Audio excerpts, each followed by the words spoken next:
Hello everyone and welcome back to Shadow Man Stories. I can picture some of you already in bed, maybe some of you just getting home from work. Wherever you are, whatever time it is, I'm glad you're here. If this helps you relax or sleep, please like and subscribe. It means a lot. Now, let's get you comfortable, and I'll tell you tonight's story.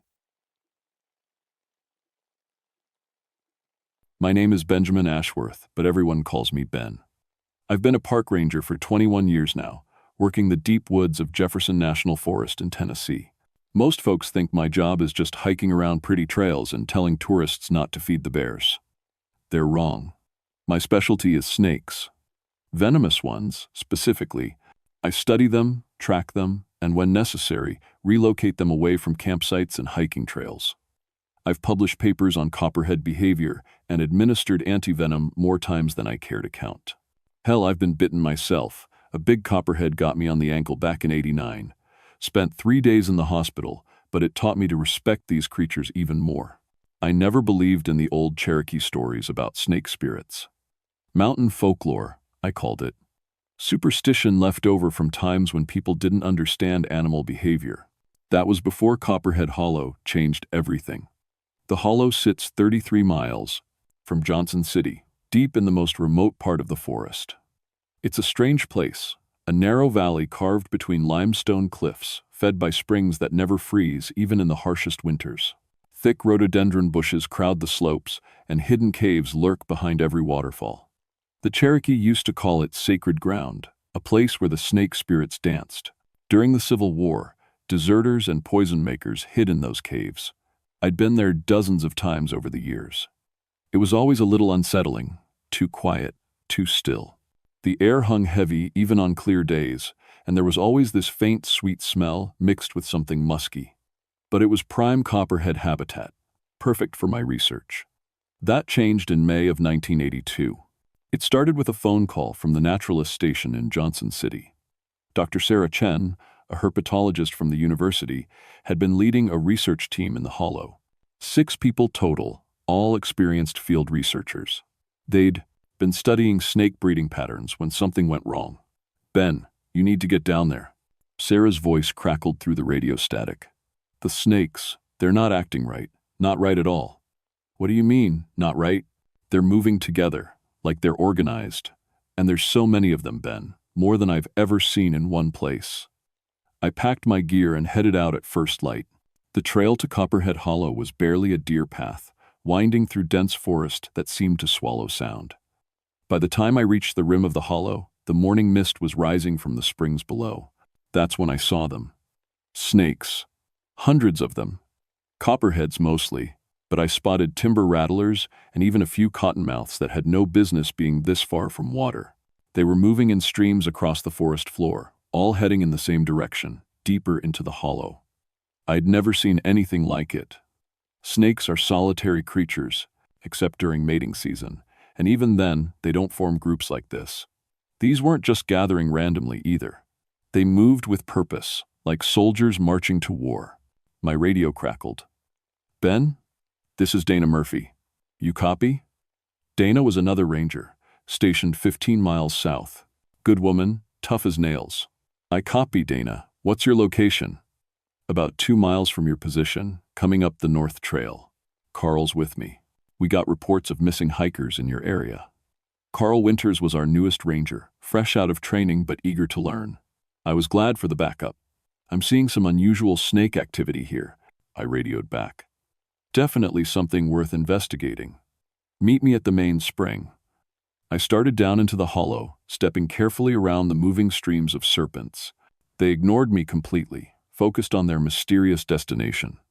The smell was stronger now. That sweet, sick odor I'd noticed before, but more intense. It reminded me of something rotting in the sun. As I got deeper, the temperature seemed to drop despite the May humidity. My breath started misting, which made no sense. The weather report had called for temperatures in the 80s. That's when I found the first body. Dr. Sarah Chen lay beside the main spring, her field notebook still clutched in her hand. At first glance, it looked like she'd fallen and hit her head on the rocks. But when I got closer, I saw the truth. Bite marks, dozens of them. Her arms, legs, neck, everywhere. But these weren't normal snake bites. The wounds were too precise, too organized. They formed patterns on her skin, almost like symbols. I knelt beside her body, fighting back nausea.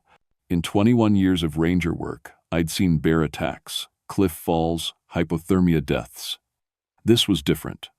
This was deliberate. Sarah's skin had an odd waxy quality, like the flesh had been partially dissolved. I'd seen similar effects in laboratory, studies of snake venom, but never to this extent. It would take massive amounts of venom to cause this kind of tissue damage. My radio buzzed. "Ben, this is Dana. We found something you need to see. I'm at the main spring. Sarah Chen is dead." Multiple snake bites. Silence for a moment. Then Carl's voice, shaky. "Ben, we found the rest of her team." I followed Dana's directions to a small clearing about a quarter-mile upstream. The scene there made Sarah's death look peaceful. 5 bodies arranged in a perfect circle around a flat stone that looked like an altar. All showed the same extensive bite marks, the same waxy dissolution of tissue. But what really got to me was their positioning. They hadn't died running or fighting. They'd been placed there, arranged like offerings. "Jesus Christ," Carl whispered. He was pale, sweating despite the unnatural chill. "What the hell happened here?" Dana was examining the stone in the center. "Ben, look at this. These marks on the rock. They're not natural." She was right. Carved into the limestone were symbols that looked ancient, spiraling patterns that reminded me of snakes coiled to strike. But the carvings looked fresh, like they'd been made recently. "Cherokee?" I asked. "Maybe, but I've never seen anything like this in my cultural resources training." That's when we heard it, a sound like scales sliding over stone but amplified. It came from everywhere and nowhere, echoing off the limestone cliffs. All 3 of us froze.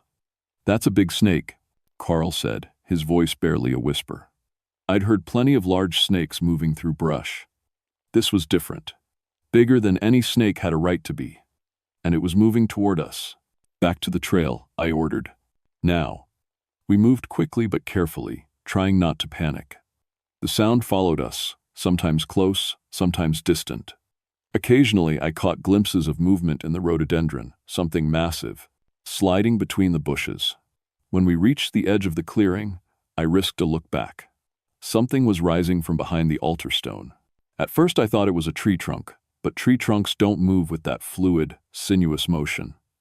It kept rising, 8 feet, 10 feet, 12 feet into the air. A snake head, but impossibly large, the size of a bathtub. Copper-colored scales caught the filtered sunlight, and yellow eyes the size of dinner plates fixed on our position. "Run," I said quietly. "What?" Carl hadn't looked back yet. "Run." We crashed through the brush, abandoning any attempt at stealth. Behind us, that massive shape began to move, and I could hear trees snapping as it pushed through the forest. Dana stumbled, went down hard. Carl and I hauled her to her feet. Blood ran from a gash on her forehead, but she could move. "The radio tower," she gasped. "If we can reach the radio tower, we can call for backup." The emergency radio tower was 2 miles away, up on the ridge. It might as well have been on the moon, but it was our only chance to get word out about what was happening in the hollow. We climbed, using deer trails and rock scrambles to gain elevation. The sound of pursuit faded, but I knew it was still down there, waiting. When we finally reached the tower, all 3 of us were exhausted. Carl was shaking so bad he could barely hold the radio mic. "Base, this is Ranger Unit 7. We have a situation at Copperhead Hollow. Multiple casualties. Request immediate backup and medical support." Static. Then, Unit 7, please clarify. "What type of casualties?" I took the mic. "This is Ben Ashworth. We have 6 researchers dead from snake attacks. Unusual circumstances. We need a full response team." "Copy that, Ben. Birds will be in the air in 30 minutes. 30 minutes. We could hold out that long." That's when Dana screamed. The massive snake head was rising behind the radio tower, moving impossibly quietly for something that size. How it had climbed the steep slope without us hearing, I couldn't understand. But now I could see more of it. The body was as thick as a telephone pole, copper and brown scales gleaming like armor. And there was something wrong with the eyes. They held an intelligence that no snake should possess. "Move!" I shoved Carl away from the radio as the creature struck where he'd been standing. Its head slammed into the tower support, bending the steel like it was made of paper. We ran again, this time down the backside of the ridge. But there was nowhere to go. The hollow spread out below us, and I could see movement everywhere. Snakes, thousands of them, forming patterns across the forest floor like living rivers. The old mine shaft? Dana panted. Maybe we can hide there. She was talking about an abandoned copper mine from the 1800s, carved into the ridge face.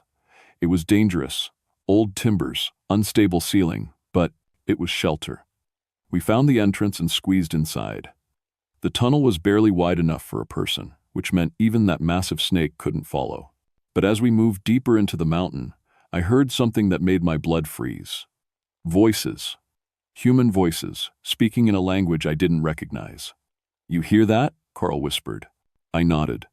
We crept forward, following the sound. The tunnel opened into a larger chamber, and what we saw there changed everything. A man stood in the center of the cavern. At least, it looked like a man at first. Tall, maybe 6.5 feet, wearing clothes that seemed to be made of snakeskin. But as he turned toward us, I saw that his face was wrong. The features were too sharp, too angular. And his eyes? His eyes were yellow, snake eyes. He was talking to someone, or something, that I couldn't see clearly in the shadows.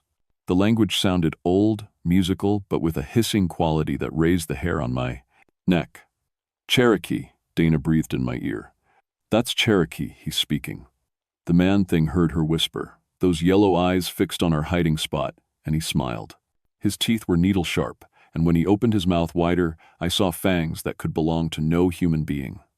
"Rangers," he said, and his voice carried perfectly across the cavern. "Welcome to my domain." Carl broke. He turned and ran back the way we'd come, crashing through the tunnel. The snake man just laughed, a sound like wind through dry leaves. "Let him go," the creature said. "He won't make it far."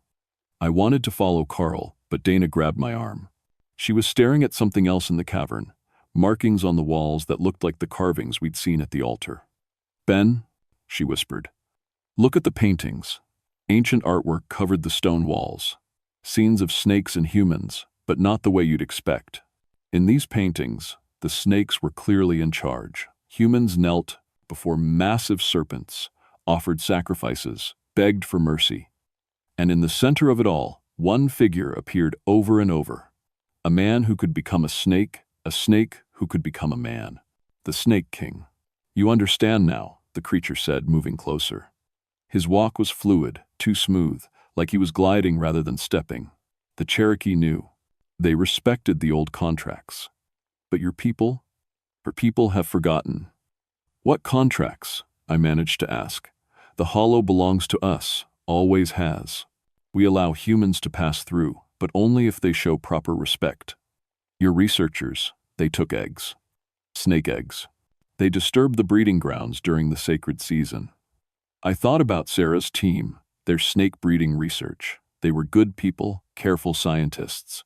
But if they'd unknowingly violated some ancient taboo, you killed them for doing their jobs?" The snake man's smile widened. "We defended our territory. As any creature would." A scream echoed through the tunnel behind us. Carl's scream cut short. "He should have shown proper respect," the creature said. Dana stepped forward, and I saw something I'd never seen in her before. Pure terror mixed with desperate courage. "What do you want from us?" "You? Nothing. You are not the one I seek." Those yellow eyes fixed on me. "Benjamin Ashworth, snake researcher. You have walked in our domain many times. You have taken our children for your studies." It was true.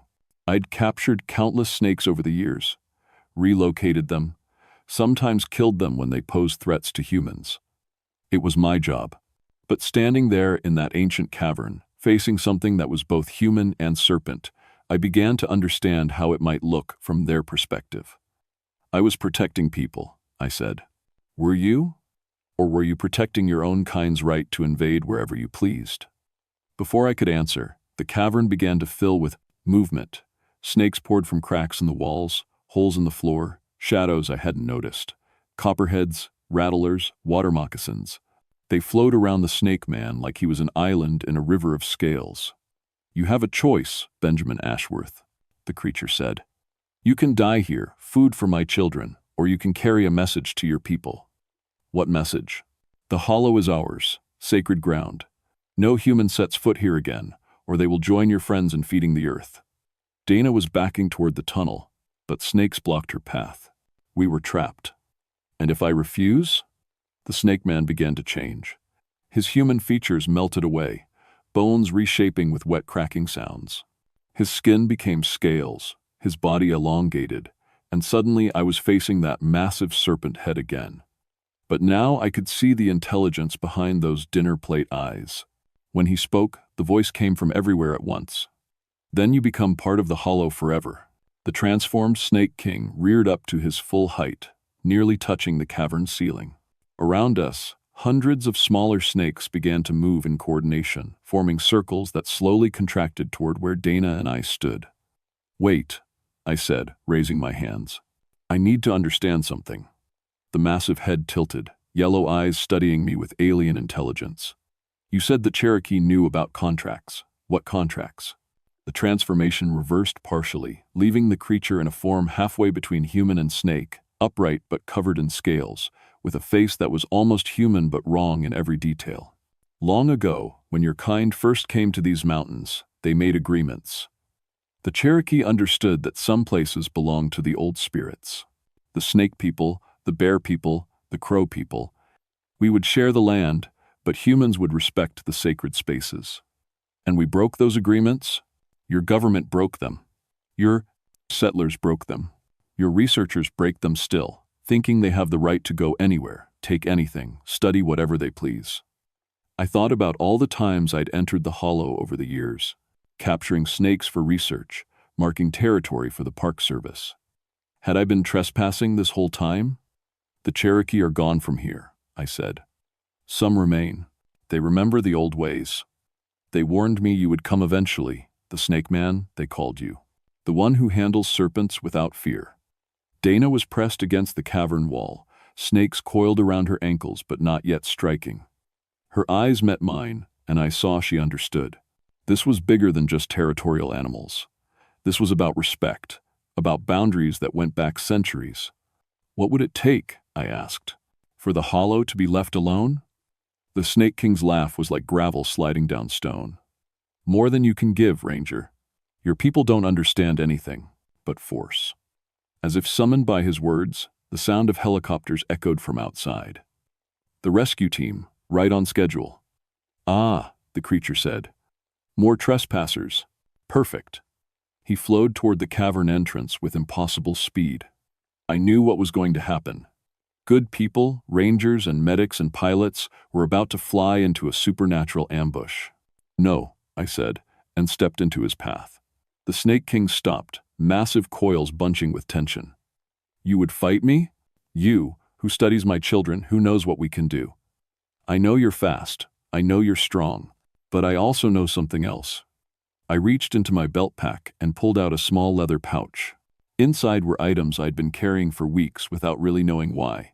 Things an old Cherokee man named Joseph Crowfeather had given me after I'd helped relocate a rattlesnake den away from his granddaughter's school. "Snake medicine," I said, holding up a small carved stone and a bundle of herbs. Joseph said, "I might need them someday." The Snake King's eyes narrowed. "You know nothing of the old ways." "Maybe not, but I know enough to recognize a test when I see one." The creature went very still. Around us, the smaller snakes stopped moving. "Explain."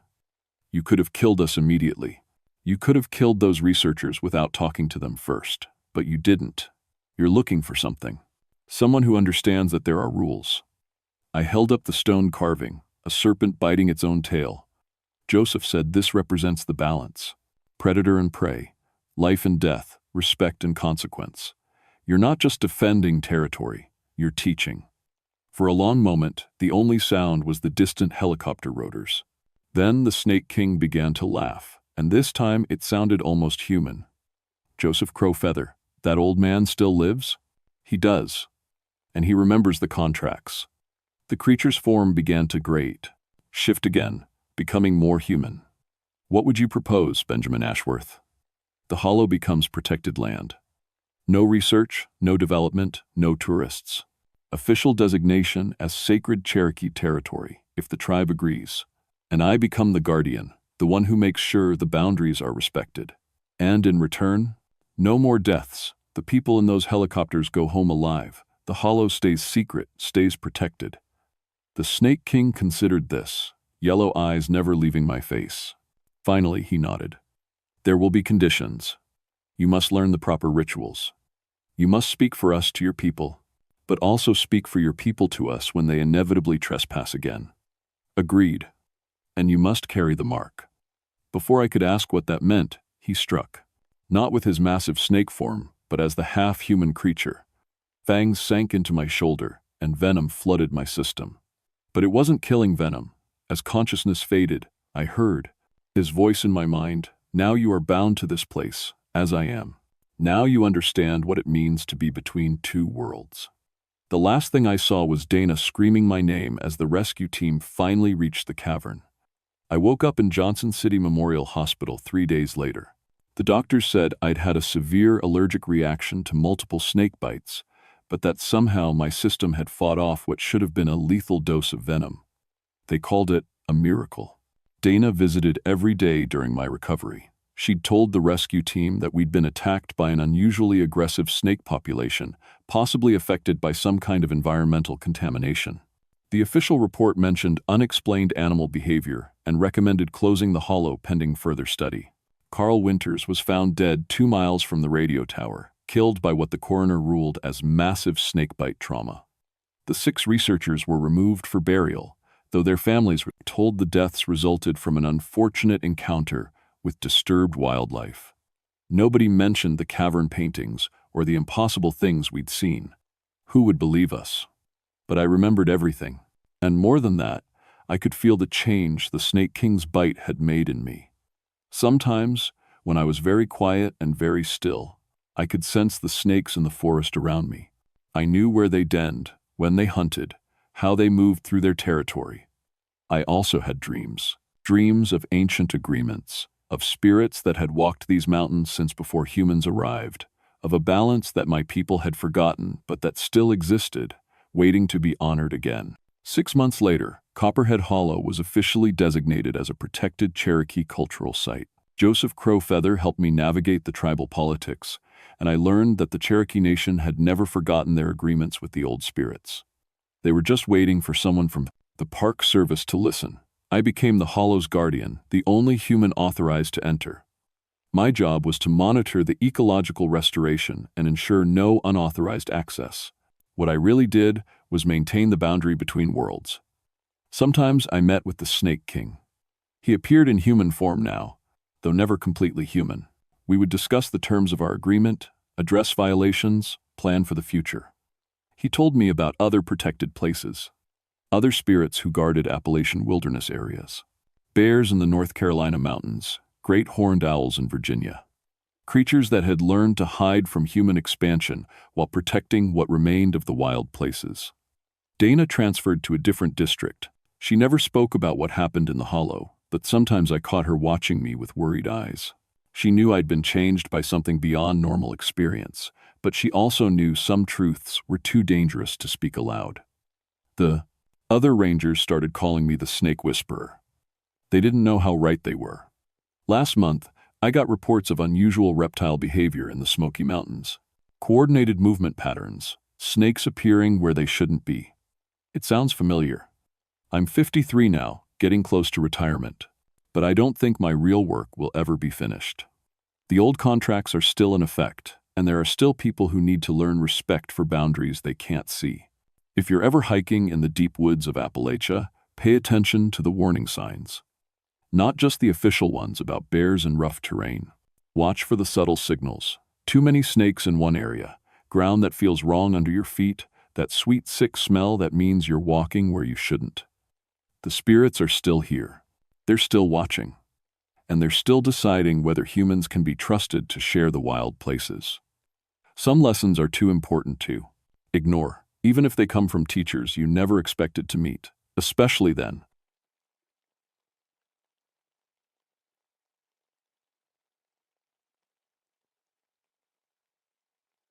My name is Thomas Grayson, and I've been a park ranger for 12 years. I've tracked over 200 problem bears, pulled dozens of lost hikers off these mountains, and I was a Marine sniper before this job. I'm telling you this because what happened up at Raven's Roost in January 1979 still keeps me awake at night, and I need you to know I'm not some rookie who jumps at shadows. I work the Monongahela National Forest in West Virginia. Raven's Roost is the nastiest piece of wilderness we got. 4,800 feet of granite peaks and hidden valleys that can kill you 6 different ways before breakfast. The old German settlers who first came through here had stories about wolf devils in those peaks. I always figured they were just trying to scare their kids away from dangerous territory. The call came in on January 15th. Cattle mutilated up near the tree line, about 41 miles from the nearest town. The farmer, old Pete McCready, was shaking like a leaf when he called it in. Said he'd never seen anything like it in 50 years of ranching. "Tom, you gotta see this," Pete said when I pulled up in my truck. Snow was falling heavy, and the wind was already picking up for what the Weather Service said would be a 3-day blizzard. My best bulls are torn apart. Something dragged them up the mountain. I followed Pete's footprints to where his cattle had been. What I saw made my stomach turn. 3 full-grown bulls, each weighing over 1,000 pounds, had been ripped apart like paper dolls. The blood was frozen solid in the snow, dark red chunks scattered in a circle about 30 feet wide. But it wasn't the dead cattle that bothered me most. It was the tracks. I've seen every kind of predator track these mountains can produce. Bear, mountain lion, even the occasional wolf that wanders down from Canada. These tracks were different. They started as paw prints the size of dinner plates, but about 50 yards up the mountain they changed, started, looking like they belonged to something that could walk on 2 legs. "Pete, when did this happen?" I asked, taking pictures with my camera. "Yesterday evening. Heard the cattle bellowing around sunset, but by the time I got my rifle and came up here, everything was quiet." Pete lit a cigarette with shaking hands. "Tom, I've been raising cattle my whole life. Ain't no bear or mountain lion that could do this." I measured the tracks. 12 inches long, 6 inches wide, with claw marks extending another 4 inches beyond the toes. The stride length when it was walking upright was nearly 6 feet. I'd never seen anything like it.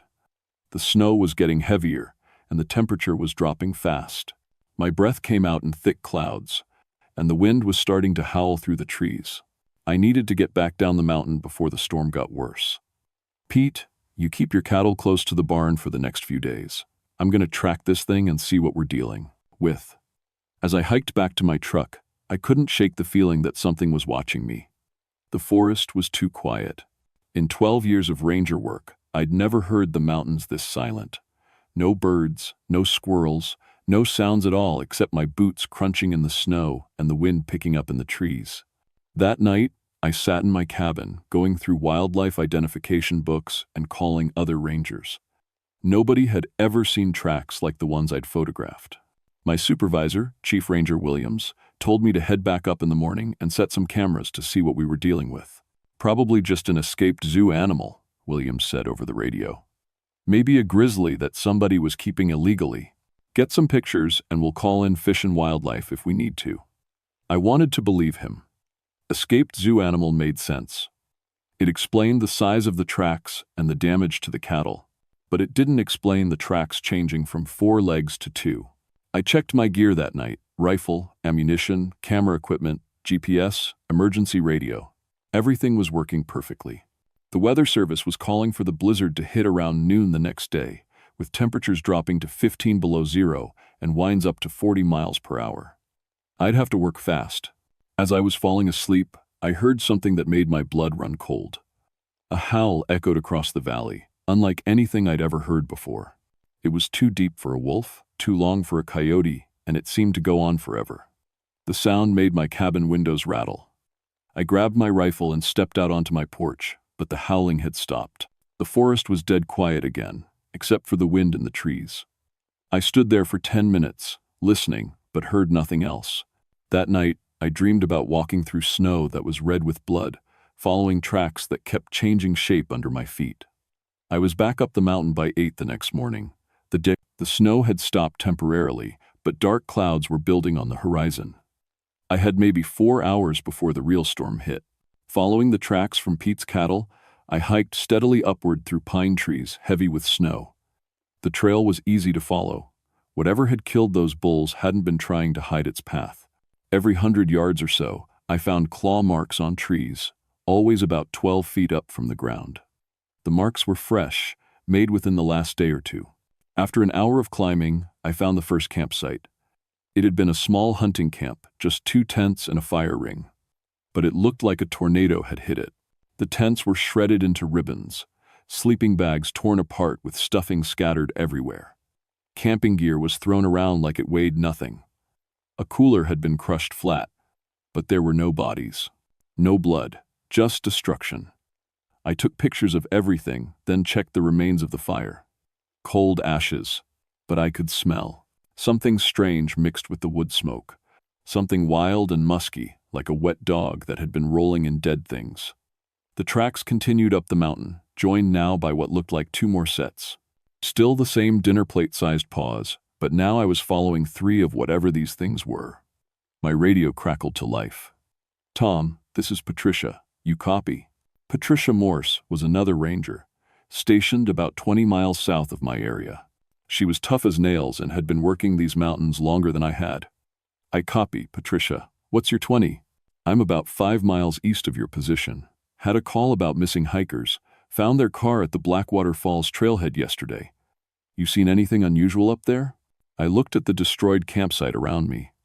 "Yeah, you could say that. I'm tracking something big that killed Pete McCready's cattle. Found a destroyed hunting camp.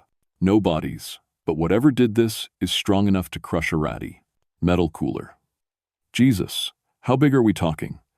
"Tracks are the size of dinner plates, claw marks 12 feet up on trees." "And Patricia, the tracks change? Sometimes 4 legs, sometimes 2. The radio was quiet for a long moment. Then, "Tom, I think we need backup. These missing hikers, there's blood on their car. Not much, but enough to know something bad happened. Can you get up here before the storm hits?" "Already on my way. ETA 30 minutes. I continued following the tracks while I waited for Patricia. The trail led up through a section of forest where the trees were older and bigger, their branches forming a canopy so thick hardly any snow had made it to the ground.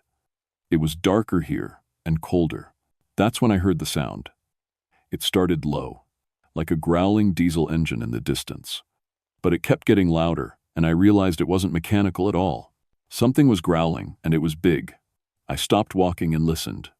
The growling was coming from somewhere ahead of me, maybe 100 yards up the trail.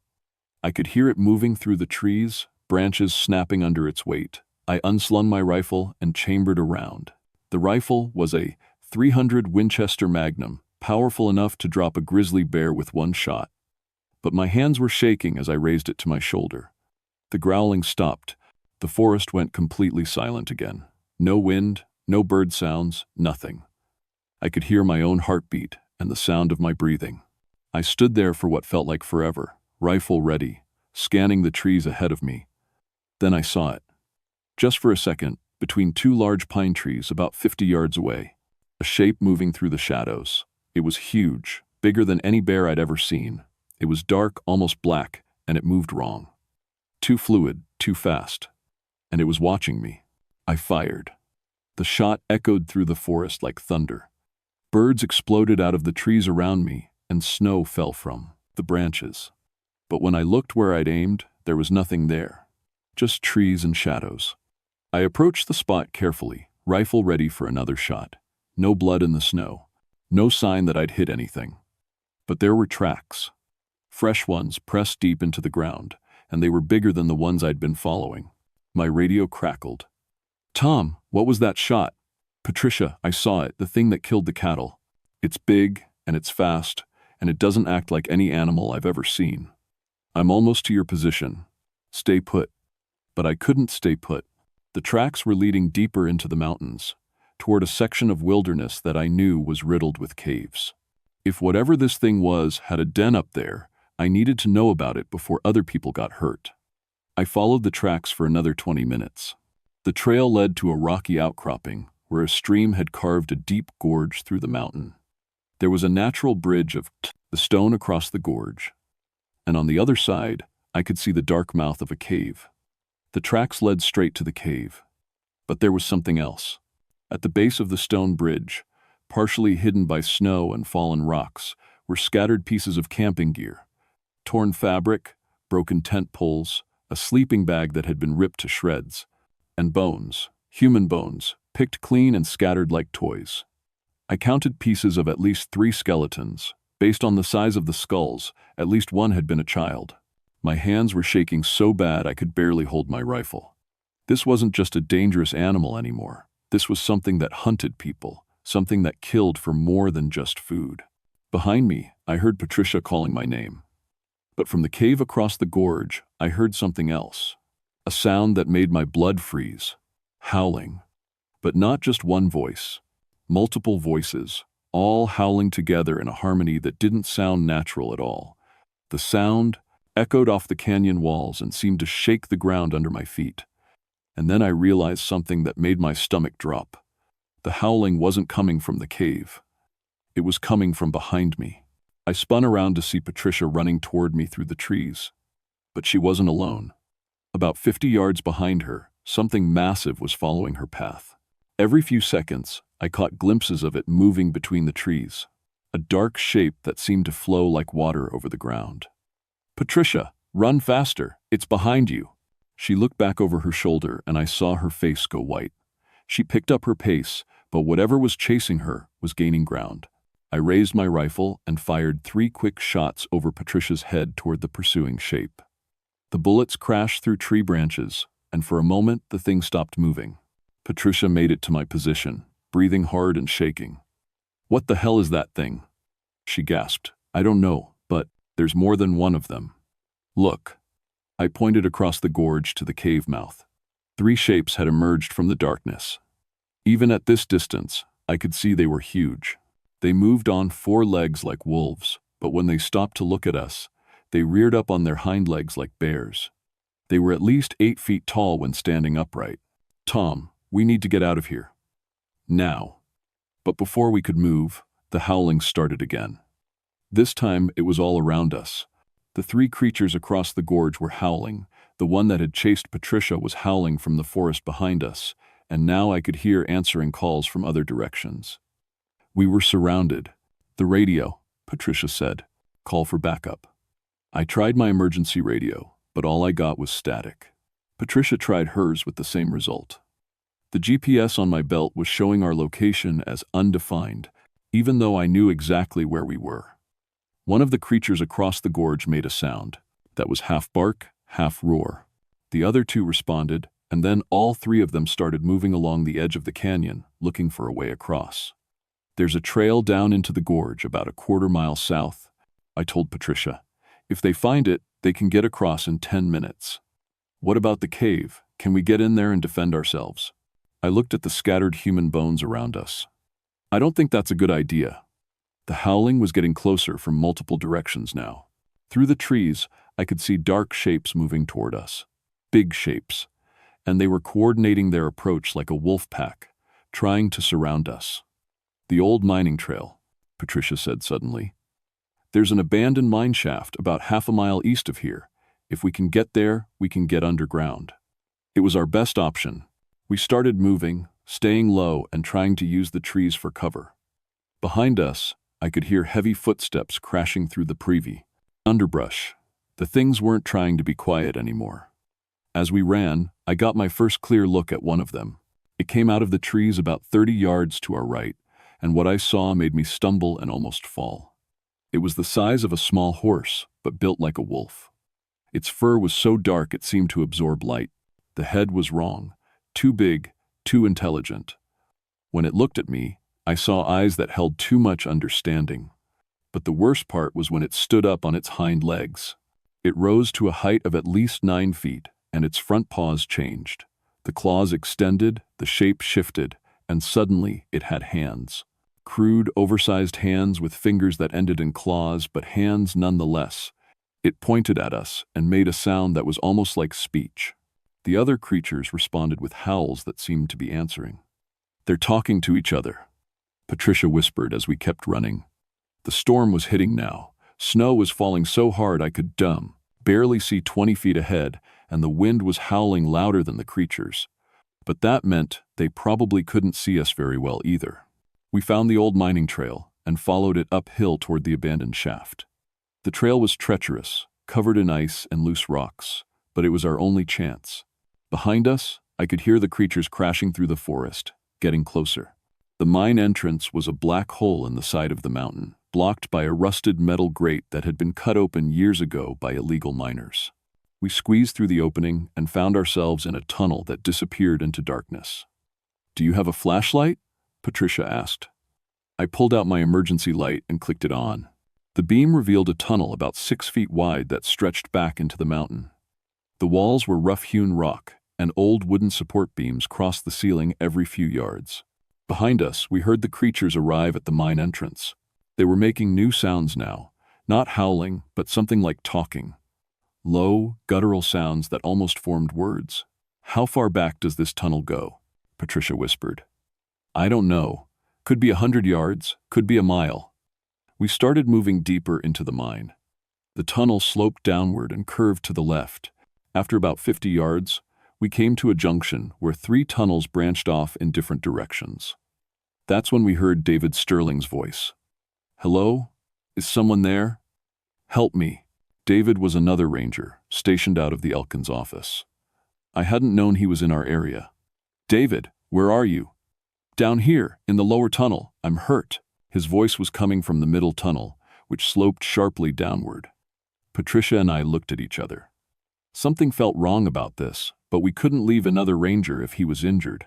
We followed the tunnel down. It got narrower as we descended, and the air got colder. After about 100 yards, we found David. He was sitting against the tunnel wall, his left leg twisted at an unnatural angle. Blood covered the side of his head, and his uniform was torn. But he was conscious and alert. "Thank God you found me," he said. "I was tracking those missing hikers, and something attacked me, dragged me down here." "What attacked you?" I asked, kneeling beside him to check his injuries. "I don't know. Something big, wolf-like, but wrong. It walked on 2 legs most of the time." David winced as I examined his leg. "I think it's broken. And Tom, there are more of them. I heard them talking to each other." Patricia was keeping watch at the tunnel entrance.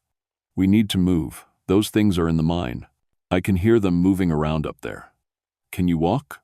I asked David. "I can try. But we need to go deeper.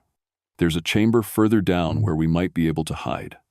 With Patricia helping to support David, we continued down the 24/35 tunnel.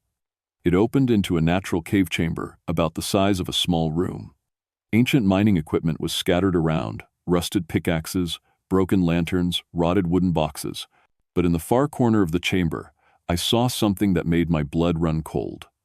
Bones. Human bones. Arranged in neat piles like firewood. Skulls stacked separately from leg bones, rib cages grouped together. Some of the bones still had pieces of clothing attached. "Jesus Christ," Patricia whispered. "How many people?" I counted quickly. At least a dozen skeletons, maybe more. Some of the bones looked old, yellowed with age. But others looked fresh. That's when I realized David Sterling was no longer leaning against me for support. I turned to look at him, and what I saw made me grab for my rifle. David was standing perfectly straight. His broken leg was supporting his full weight. The blood on his head was already dried and flaking off, and his eyes weren't human anymore. They were yellow, bright yellow, like an animal's eyes. And when he smiled at me, I saw teeth that were too sharp and too long. "You shouldn't have come down here, Tom," David said, but his voice was different now, deeper, and he was growing, getting taller and wider. His uniform was stretching and tearing as his body changed shape. Patricia raised her rifle, but David moved faster than anything human could move. He knocked the weapon out of her hands and grabbed her by the throat. She made a choking sound as he lifted her off her feet. I shot him 3 times in the chest. The bullets hit him and knocked him backward, but he didn't go down. Instead, he laughed, and the wounds started healing. I could see the bullet holes closing up as I watched. "Silver," David said, still holding Patricia by the throat. "Silver bullets might work. But you don't have any, do you?" Above us, I could hear the other creatures entering the chamber. Heavy footsteps, and that strange, almost speech they used to communicate. We were trapped. David threw Patricia against the cave wall. She hit hard and didn't get up. Then he started changing completely. His body stretched and twisted, bones cracking and reforming. Dark fur sprouted from his skin. His face elongated into a snout filled with fangs. In 30 seconds, David Sterling had transformed into one of the wolf creatures, but he was bigger than the others. Much bigger. When he stood on his hind legs, his head almost touched the cave ceiling 12 feet above us. He looked down at me and spoke, but now his voice was barely recognizable as human. "Welcome to our territory, Ranger Grayson. You've been hunting us, now we hunt you." The creature that had been David Sterling wasn't alone. 6 more of the wolf things had entered the chamber, blocking the tunnel entrance. But these weren't just animals. They moved with purpose, intelligence. They had been planning this. Patricia was unconscious, against the cave wall, blood trickling from her head. My rifle was useless against them, but I wasn't going to die without a fight. "What are you?" I demanded, backing toward the wall of bones. The David creature tilted its massive head. When it spoke, its voice was like gravel in a blender. "We are what your people call wolver, shapeshifters. We have hunted these mountains for 300 years, since the first German settlers brought their stories and their fear." One of the smaller creatures approached Patricia's unconscious form. I raised my rifle toward it. "Don't." The David creature laughed, a sound like breaking glass. "You cannot stop us with that toy. But I will make you a bargain, Thomas Grayson. You have skills we respect. Military training, mountain knowledge. Join us willingly, and we will make your death quick. Go to hell." "Hell?" The creature's yellow eyes gleamed in my flashlight beam. "This is Hell, Ranger. This cave, this mountain, we are the devils your ancestors warned you about." That's when I noticed something about the cave chamber. The mining equipment scattered around wasn't just random junk.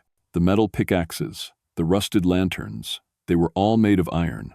Old iron, from before modern steel alloys. Iron. The old stories always said iron could hurt supernatural creatures. I grabbed a pickaxe from the ground and swung it at the nearest wolf thing. The metal head connected with its shoulder, and the creature screamed.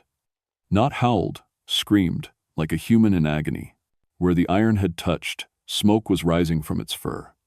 The David creature roared and lunged at me. I rolled aside and swung the pickaxe again, catching it across the side. It stumbled backward, yellow eyes wide with surprise and pain. "Iron," I shouted, hoping Patricia could hear me. "They're vulnerable to iron." The other creatures were circling me now, but they were keeping their distance. They'd learned to respect the doll, weapon in my hands. But there were 6 of them, and 1 of me, and the pickaxe was heavy and awkward to swing. I heard Patricia groan and saw her trying to sit up. She was conscious, but barely. "Patricia, grab a piece of iron, anything metal." She looked around groggily and spotted a rusted mining lantern. As one of the creatures approached her, she swung the lantern like a club. It connected with the thing's snout, and again there was that agonized scream. But the David creature was learning. Instead of attacking directly, it grabbed a chunk of rock from the cave wall and hurled it at me. The stone hit my shoulder and spun me around. I lost my grip on the pickaxe, and it clattered across the cave floor. 3 of the creatures pounced at once. I drew my backup pistol and emptied the clip into them. The bullets didn't kill them, but they slowed them down enough for me to dive for another piece of mining equipment, a rusted iron spike about 2 feet long. I drove the spike into the nearest creature's chest. It shrieked and collapsed, black blood pooling around it. The blood was smoking where it touched the iron. But the David creature had had enough of playing games. It let out a howl that shook the entire cave. Dust and small rocks fell from the ceiling. And from somewhere deeper in the mountain, I heard answering howls. More of them were coming. "This ends now," the creature growled. It charged me, moving faster than anything that big should be able to move. I couldn't dodge in time. Its claws raked across my chest, tearing through my uniform and into the flesh beneath. Pain exploded through my body as I flew backward and hit the cave wall. But as I fell, my hand closed around something on the ground.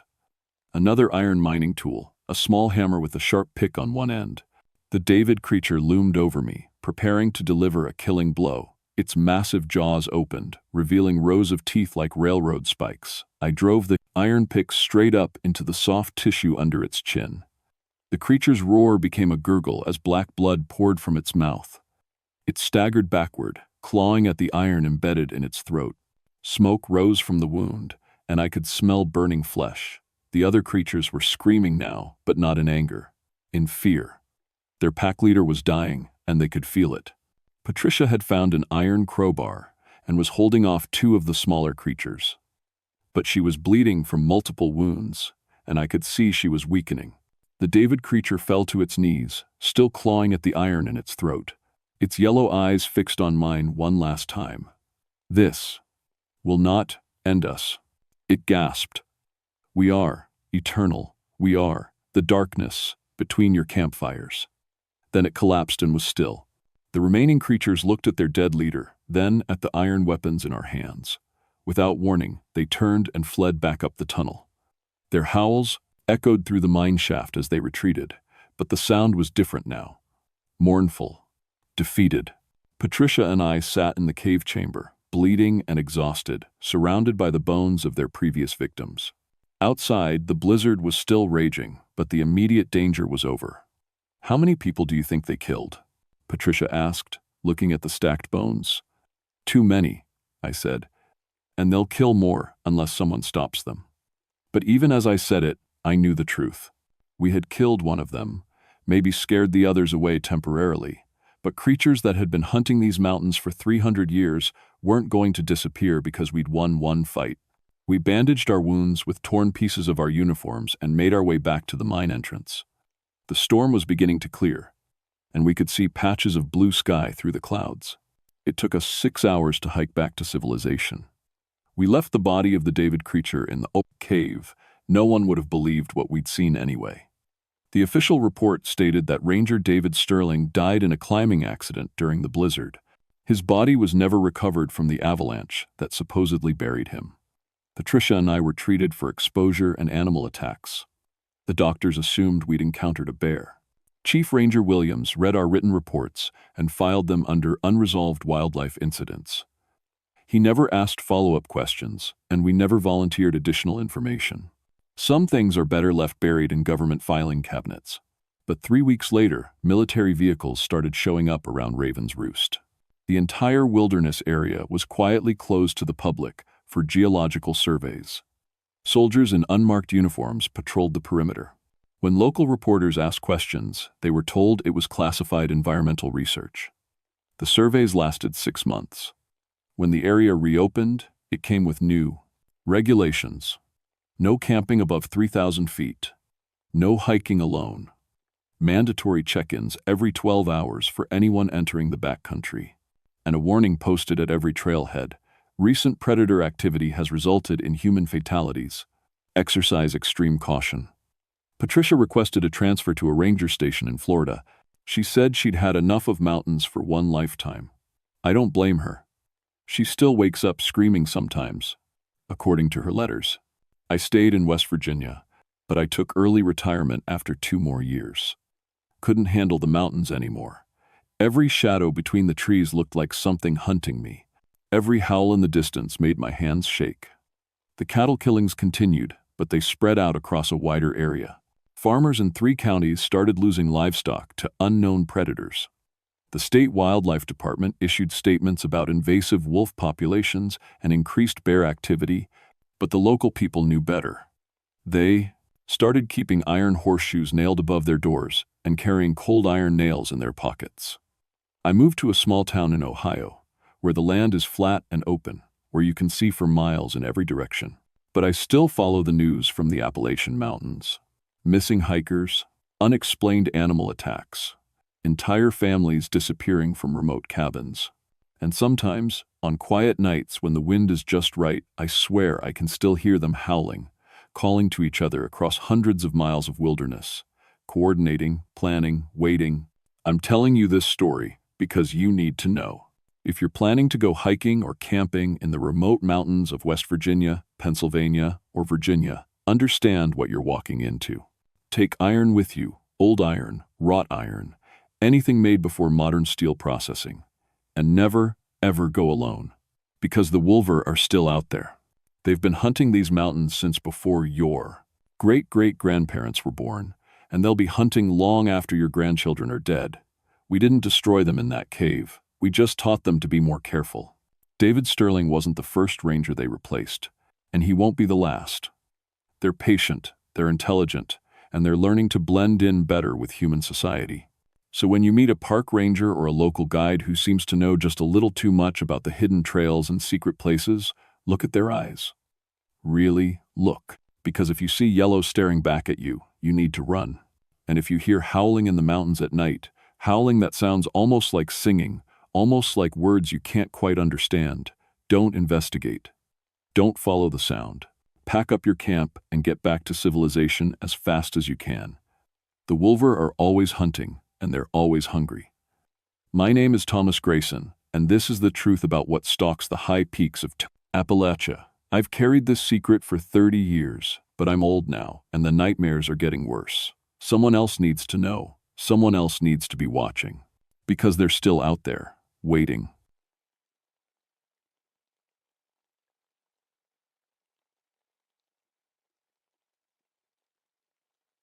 My name is Isaac Holbrook, and I've been a park ranger for 14 years in the Daniel Boone National Forest here in Kentucky. I've seen plenty of strange things in these mountains bears where they shouldn't be. Hikers who swear they saw things that ain't supposed to exist, and weather that changes faster than you can blink. But I always had a reason for everything. Until October of 1976, when the dead started singing on Lonesome Pine Ridge. I grew up in these hills. My daddy worked the coal mines until a cave-in took him when I was 12. His daddy before him did the same work, and his daddy too. The Holbrook family has been digging coal out of these mountains since the 1890 seconds. So when I tell you I know every shaft, every tunnel, and every dangerous spot on this ridge, you can believe it. Lonesome Pine Ridge sits about 38 miles southeast of Pineville, up where the morning fog never quite burns off, and the pine trees grow so thick you can't see the sky.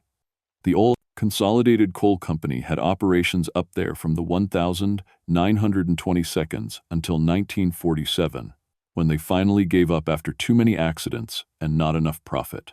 They left behind rusted equipment, collapsed mine shafts, and warnings posted every 50 feet about dangerous gases and unstable ground. Most folks avoid the ridge. It's got a reputation for being unlucky, and not just because of the mining accidents. Since the 1950 seconds, people have reported hearing singing coming from the old mine entrances. Most of the time, Park Service gets 1 or 2 calls a year from hikers who swear they heard voices harmonizing deep underground. We always figured it was wind through the tunnels, or maybe sound carrying funny through the rock formations. That's what I thought too, until October 15th, when Lucy Hoffman called me on the radio around 7 in the morning. "Isaac, you need to get up to Lonesome Pine," she said. Her voice had that tight quality it gets when something's really wrong. "We got hikers up here reporting some kind of singing, and it ain't normal." Lucy's been with the Park Service for 8 years, and she doesn't spook easy. If she was calling about the singing, it was worth checking out. "What kind of singing?" I asked, already reaching for my keys. "Harmonized, like a church choir, but coming from inside the old number 4 shaft. The hikers say it's been going on since before dawn. Number 4 was sealed back in 1962 after a rockfall made it too dangerous for even the most experienced cavers. There shouldn't be anybody in there, and there definitely shouldn't be any way for sound to carry out. I drove up the winding mountain road with my windows down, listening. October in Kentucky is usually crisp and clear, but that morning felt different. The air was heavy, almost thick, and there was a chill that seemed to come from inside the earth rather than the sky. About 2 miles from the ridge, I started hearing it. At first, I thought it was the radio, a low, haunting melody that seemed to drift in and out like a weak signal. But when I turned the radio off, the singing got clearer. 4 distinct voices, weaving together in perfect harmony, singing something that sounded familiar but I couldn't quite place. My grandfather used to sing the old mining songs when I was little.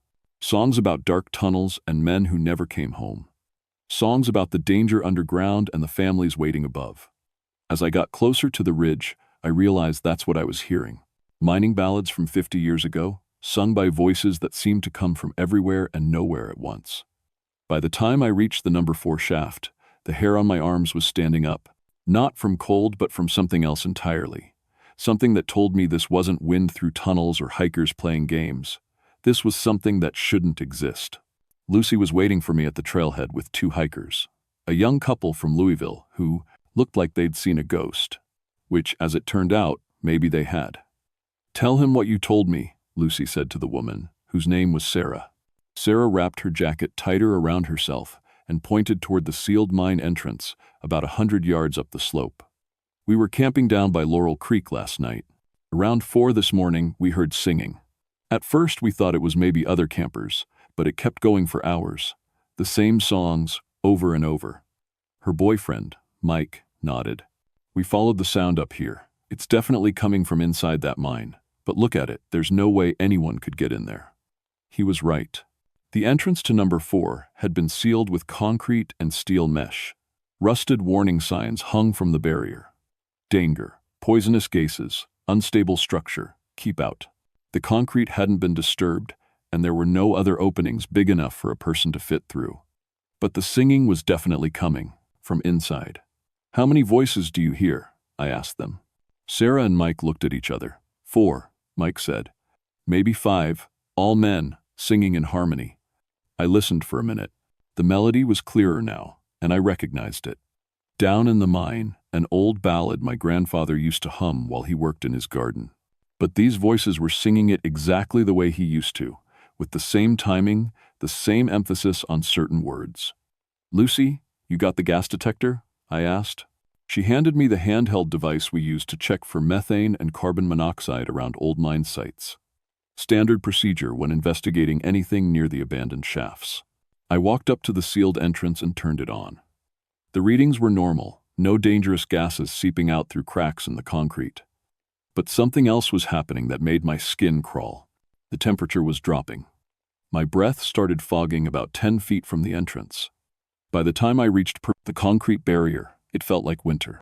The metal mesh was covered with frost that shouldn't exist in 40-degree weather.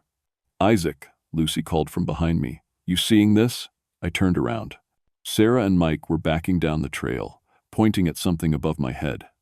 When I looked up, I saw lights moving inside the mine shaft. Not flashlight beams or reflections.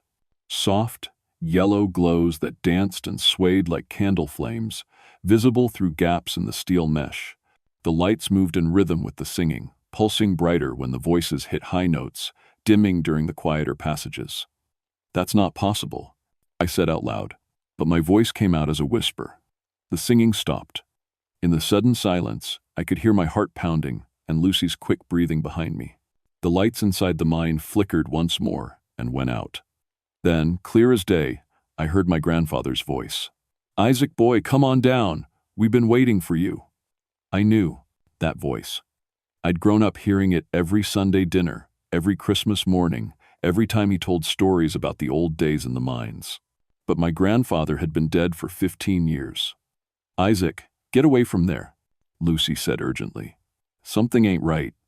She was pulling on my arm, but I couldn't move, because now I could hear other voices I recognized. Uncle Pete, who died in a mine accident when I was 8. Johnny Sawyer, my daddy's best friend, who never made it out of the cave-in that killed my father. They were all singing again, but this time they were singing my name. "Isaac Holbrook, come join the choir." "Isaac Holbrook, down in the mine. Isaac Holbrook, sing with us now. Isaac Holbrook, it's almost time." The frost on the metal mesh started spreading, creeping down the concrete barrier like living ice. The temperature dropped so fast I could see my breath in thick clouds, and somewhere deep inside my chest, I felt a pull toward the mine entrance. An almost physical need to find a way inside, to follow those familiar voices into the darkness. "Isaac." Lucy grabbed my shoulder and spun me around. "We're leaving, now." The spell broke.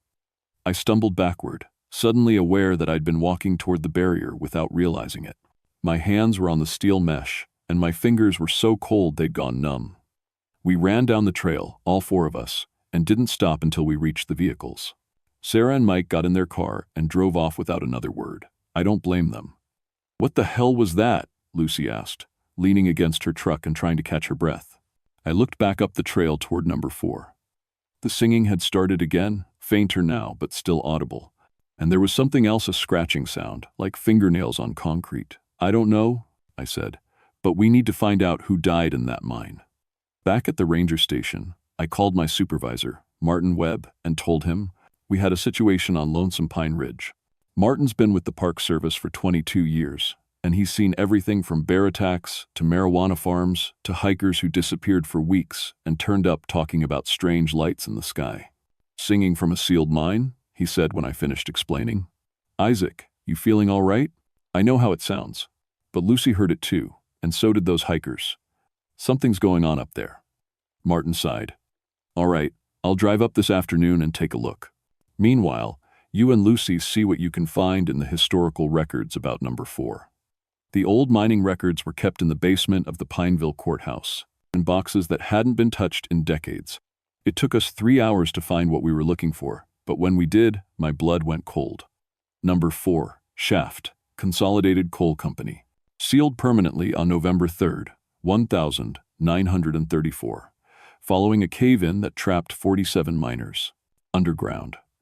Recovery efforts lasted 6 days before being abandoned due to unstable conditions and poisonous gas buildup. The list of names read like a roll call of local families. Henderson, Mitchell, Caldwell, Sawyer. And there, halfway down the page, James Holbrook, age 52.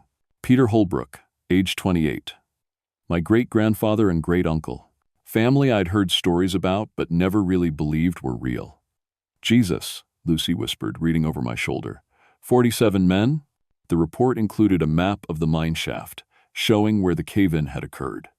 The men were trapped in the main chamber, about 300 feet underground. There was mention of rescue workers hearing voices for the first 2 days, then silence. "Look at this," Lucy said, pointing to a handwritten note at the bottom of the page. "Says here the families could hear singing from inside the mine for weeks after the cave-in. Sounded like the men were singing hymns and work songs." My hands were shaking as I read the rest of the report. The families had begged the mining company to keep trying to reach the trapped men, but after 2 weeks, they gave up. The entrance was sealed with concrete, and the singing stopped. Until now. We drove back up to Lonesome Pine just as the sun was setting. Martin's truck was already there, parked at the trailhead, but Martin wasn't in it. "Martin," Lucy called, "where are you?" The singing was louder than it had been that morning. 47 voices now, all harmonizing in perfect pitch. The sound echoed off the mountains like it was coming from everywhere at once. We found Martin about halfway up the trail to number 4. He was standing perfectly still, facing the mine entrance, with a strange smile on his face. "Martin, what are you doing?" I asked. He didn't answer. Didn't even seem to hear me. His eyes were focused on something we couldn't see, and he was humming along with the singing. "Martin," Lucy shook his arm, but he didn't respond. That's when I noticed his breath. Even though it was 50 degrees, his breath was fogging like it was winter, and his skin was pale, almost gray in the fading light. "They're beautiful," he said suddenly, his voice dreamy and distant. "Can't you see them? They're all there, just inside the entrance. They want us to join them." I looked toward number 4. The lights were back, brighter than before, dozens of soft yellow glows moving behind the steel mesh. And now I could see shapes in the lights. Human forms, translucent and covered in coal dust, their mouths open in song. "They're singing the old songs," Martin continued. "The songs our grandfathers knew. They're teaching me the words." He started walking toward the mine entrance. "Martin, stop!" I grabbed him, but he was stronger than he should have been. "There's nothing there but death. There's music," he said, pulling away from me. "They've been singing for 40 years, waiting for someone to hear them. Waiting for someone to join the choir." Lucy and I both grabbed him, but he kept moving forward like we weren't even there. The closer we got to the mine entrance, the colder it became. By the time we reached the concrete barrier, ice was forming on our clothes. Through the steel mesh, I could see them clearly now. 47 men in mining clothes, their faces black with coal dust, their eyes reflecting the strange yellow light. They were reaching through the metal, trying to touch Martin's face. And at the front of the group, I saw my great-grandfather James and my great-uncle Pete. They looked exactly like the old photographs, except their skin was the color of ash and their eyes were empty holes. "Isaac, boy," my great-grandfather said, his voice echoing from everywhere and nowhere. "Come on down and sing with us. We got songs to teach you. Songs about the dark and the deep and the place where the coal never ends." Martin was pressed against the steel mesh now, his fingers trying to pull apart the metal strands. The ghosts were reaching through, touching his face, his hands, singing directly into his ears. "The mine is safe now," Martin said, his voice not his own. "They've cleared out all the poison gas. They've shored up the walls. Come inside, Isaac. Come sing with your family." I knew it was a lie.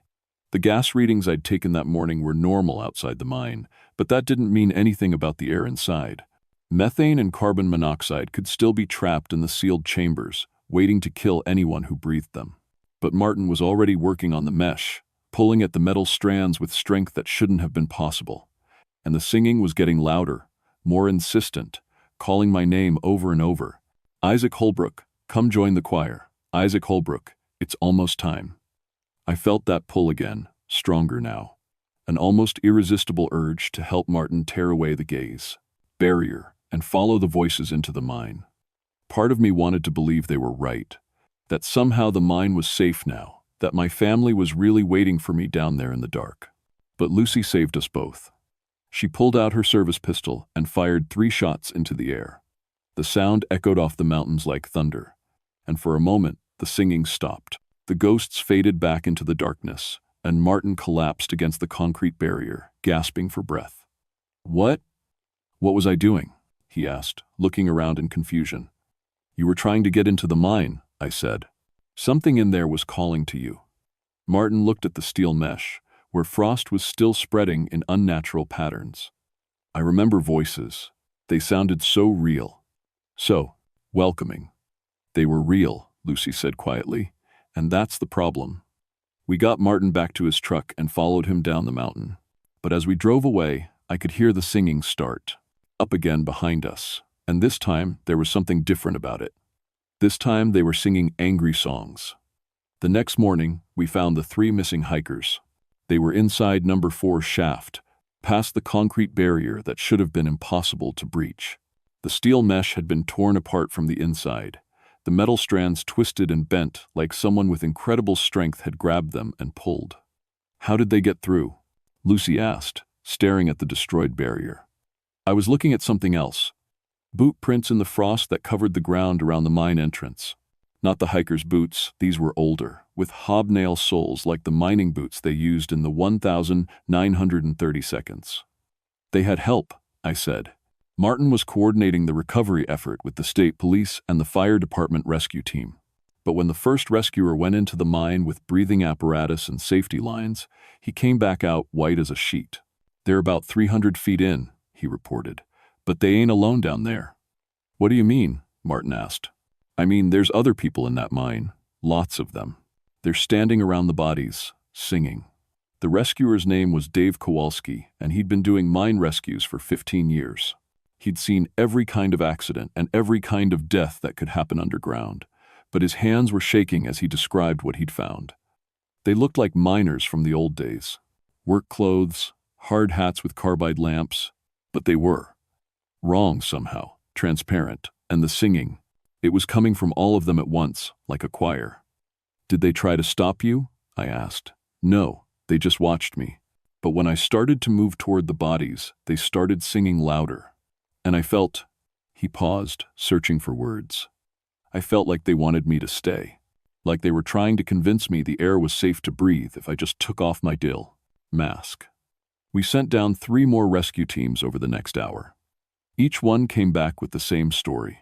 The 3 hikers were dead from carbon monoxide poisoning, but they were surrounded by ghostly miners who seemed to be protecting the bodies. "We need to get them out of there," Martin said. "But every time we try to approach, something stops us." That's when I made the decision that almost got us all killed. "I'm going down," I said. "Like hell you are," Lucy replied immediately. "They're my family down there. My great-grandfather, my great-uncle.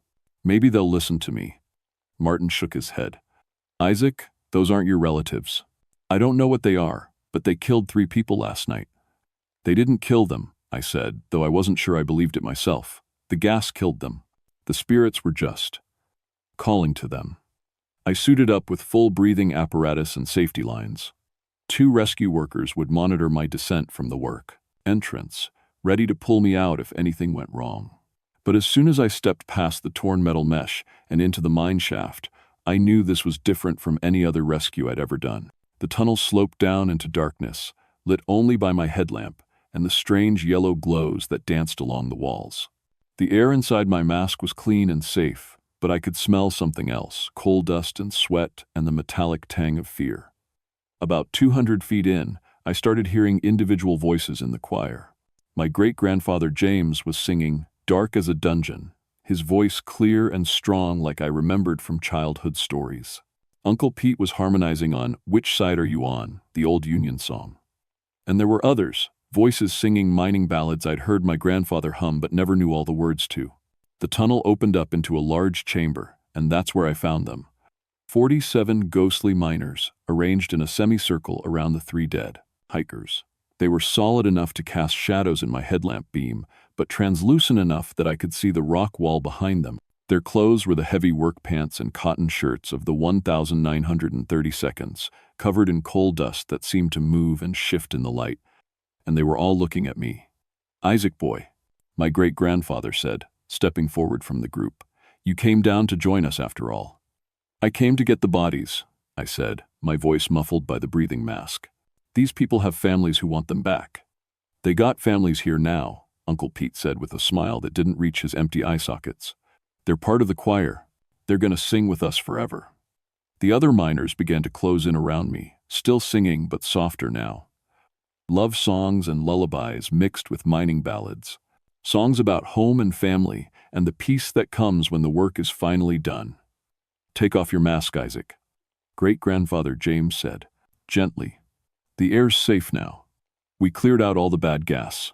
Been working on it for 40 years, just waiting for family to come visit." I looked at the gas detector on my belt. It was showing lethal levels of carbon monoxide and methane, the same poisonous gases that had killed the original 47 miners and the 3 hikers. "The air isn't safe," I said. "You're trying to kill me." "We're trying to save you," Uncle Pete said. "From the loneliness up there. From the hard work and the worry and the fear. Down here, there's only music, only family, only peace." They were surrounding me completely now, their voices weaving together in harmony that was so beautiful it made my chest ache. I felt the same pull I'd experienced at the mine entrance, the same urge to trust them, to believe that somehow they were right. "Join the choir, Isaac," they sang in unison. "Join the family, join the song that never ends." My hand moved toward the breathing mask, almost without my permission.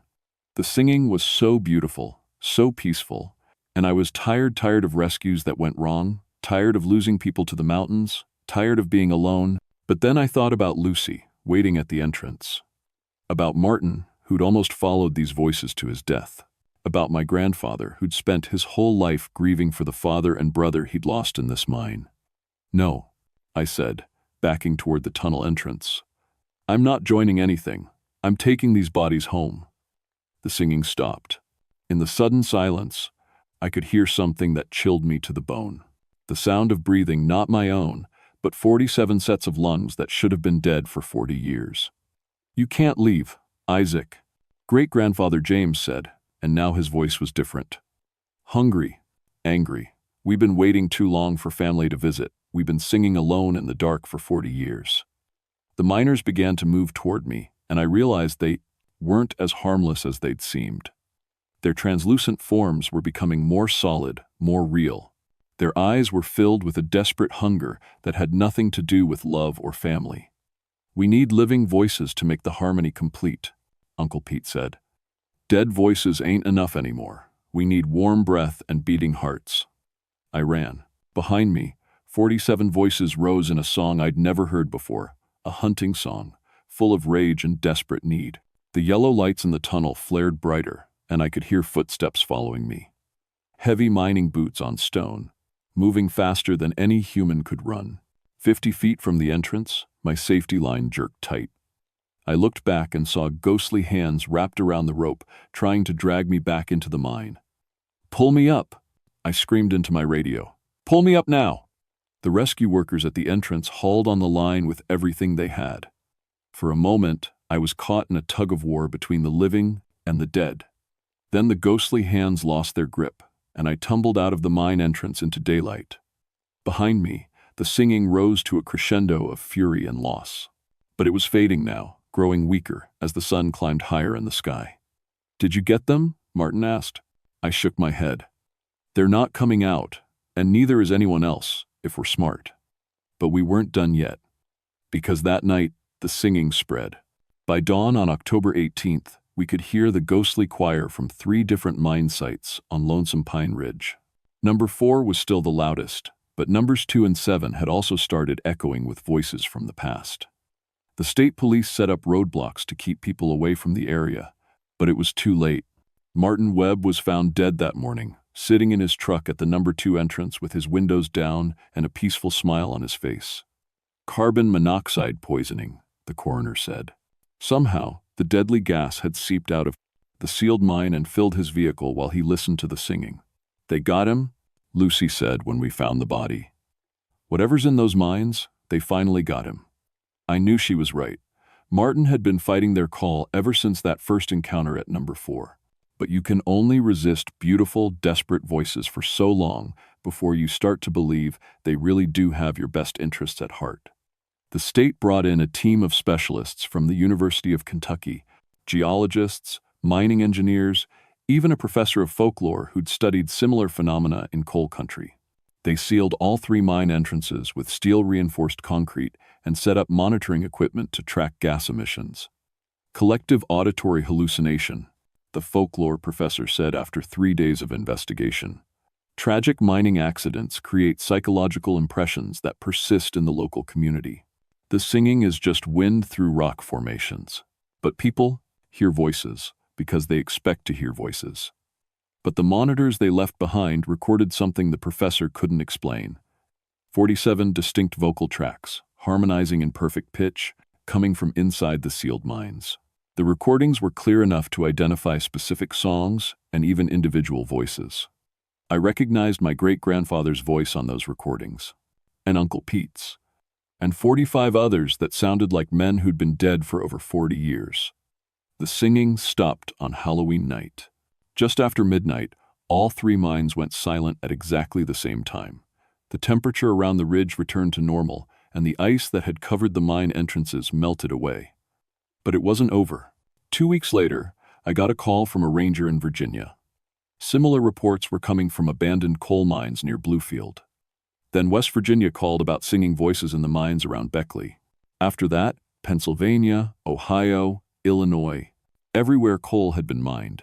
Everywhere men had died in cave-ins and explosions and gas leaks, the dead were starting to sing. I retired from the Park Service 6 months later. Couldn't handle being in the mountains anymore, knowing what was waiting in the dark places underground. But I didn't leave Kentucky. Instead, I became the unofficial historian for mining disasters in the Daniel Boone National Forest. I collect the stories now. The names of the dead, the dates of the accidents, the songs they used to sing, because I learned something important in those 3 days on Lonesome Pine Ridge. The dead don't want to hurt us, exactly. They just don't want to be forgotten. My great-grandfather James and great-uncle Pete died in 1934, along with 45 other men whose families have scattered to the winds. Nobody left alive remembers their faces or their voices or the songs they used to sing after a long day in the mines. Except now I do. Every Sunday, I drive up to the Daniel Boone National Forest and find a quiet spot near the old mining sites. I bring my guitar and play the old songs, dark as a dungeon. Which side are you on? Down in the mine. Songs my grandfather taught me. Songs I learned from the ghostly choir on Lonesome Pine Ridge. I sing for the dead miners who never made it home. For the families who waited by mine entrances, hoping for news that never came. For the voices that have been trapped in the dark for decades, just wanting someone to remember they existed. And sometimes, when the wind is just right and the fog is thick enough, I hear them singing along with me. 47 voices in perfect harmony. No longer hungry or desperate, just grateful that someone finally listened. The mine entrances stay sealed. The monitoring equipment shows normal readings. The official reports list everything as resolved. But late at night, when I'm lying in bed in my cabin near Pineville, I can still hear them sometimes. Faint and distant, like a radio station from far away, the voices of the singing dead drift through the mountains. They're singing lullabies now, and work songs, and hymns about going home. They're at peace, I think, finally at peace. But last week, I got another call. This time from Montana, where copper miners died in a flood in 1917. The ranger there says people are hearing voices from inside the abandoned speculator mine in Butte. And yesterday, a report came in from Colorado. Silver miners trapped in a cave-in near Leadville in 1896. The dead are singing everywhere now. All across the country, in mines that have been sealed for decades, voices are rising from the dark. Voices that remember the old songs, the work songs, the songs about home and family, and the price of digging deep into the earth. I don't know why it's happening now. After so many years of silence, maybe it's something about the times we're living in, something that makes the boundary between the living and the dead a little thinner. Or maybe the dead have just been waiting for someone like me to listen, really listen, and understand what they're trying to say. They're not trying to hurt anyone. They're just trying to be remembered. So I keep driving to the mines, and I keep singing the old songs. Because as long as someone remembers their voices, as long as someone honors their stories, they can finally rest. And if you ever find yourself near an old mining town and you hear singing coming from somewhere it shouldn't, don't be afraid. Just listen. Remember the names if you can find them. Honor the voices if you can learn their songs. The dead have been singing alone in the dark for too long. It's time we sang along. Asterisk, asterisk, the end, asterisk, asterisk. Asterisk, author's note. This story is dedicated to the memory of all the miners who lost their lives in the coal fields of Appalachia, and to their families who waited by mine entrances for news that never came. Their voices echo, still in the mountains and hollows of Kentucky, West Virginia, Virginia, and beyond. Asterisk.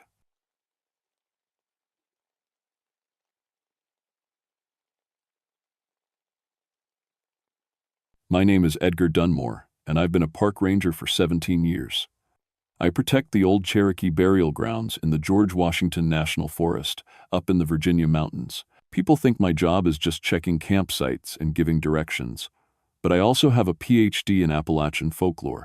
I study the old mountain stories, the ones about witches and spirits that folks used to whisper about around fires. I never believed any of it was real. Not until October 1987. Shadow Hollow sits deep in the mountains, 34 miles from the nearest town. You can only reach it by old logging roads that aren't on any map. The Cherokee considered it sacred ground for over 1,000 years. Then came the Civil War, when deserters hid in the caves. After that, people started telling stories about mountain witches. I always figured they were just tales to keep strangers away. The hollow is shaped like a giant bull, with ridges that rise 1,200 feet on all sides.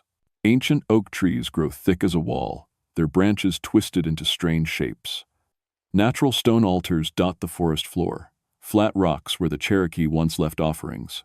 Limestone caves tunnel deep into the mountainsides, and even on sunny days, the hollow feels dim and cool. I'd been taking care of this place for 3 years when the call came in. Someone had vandalized the burial site. Broken stone markers, disturbed graves, the kind of damage that makes my blood boil. These weren't just old rocks to me. They marked where real people rested, people who loved this land long before any of us were born. I loaded my truck with cameras, evidence bags, and paperwork. Standard procedure for cultural site damage. The drive took 2 hours on winding mountain roads. No cell phone service, no radio contact once you got deep enough.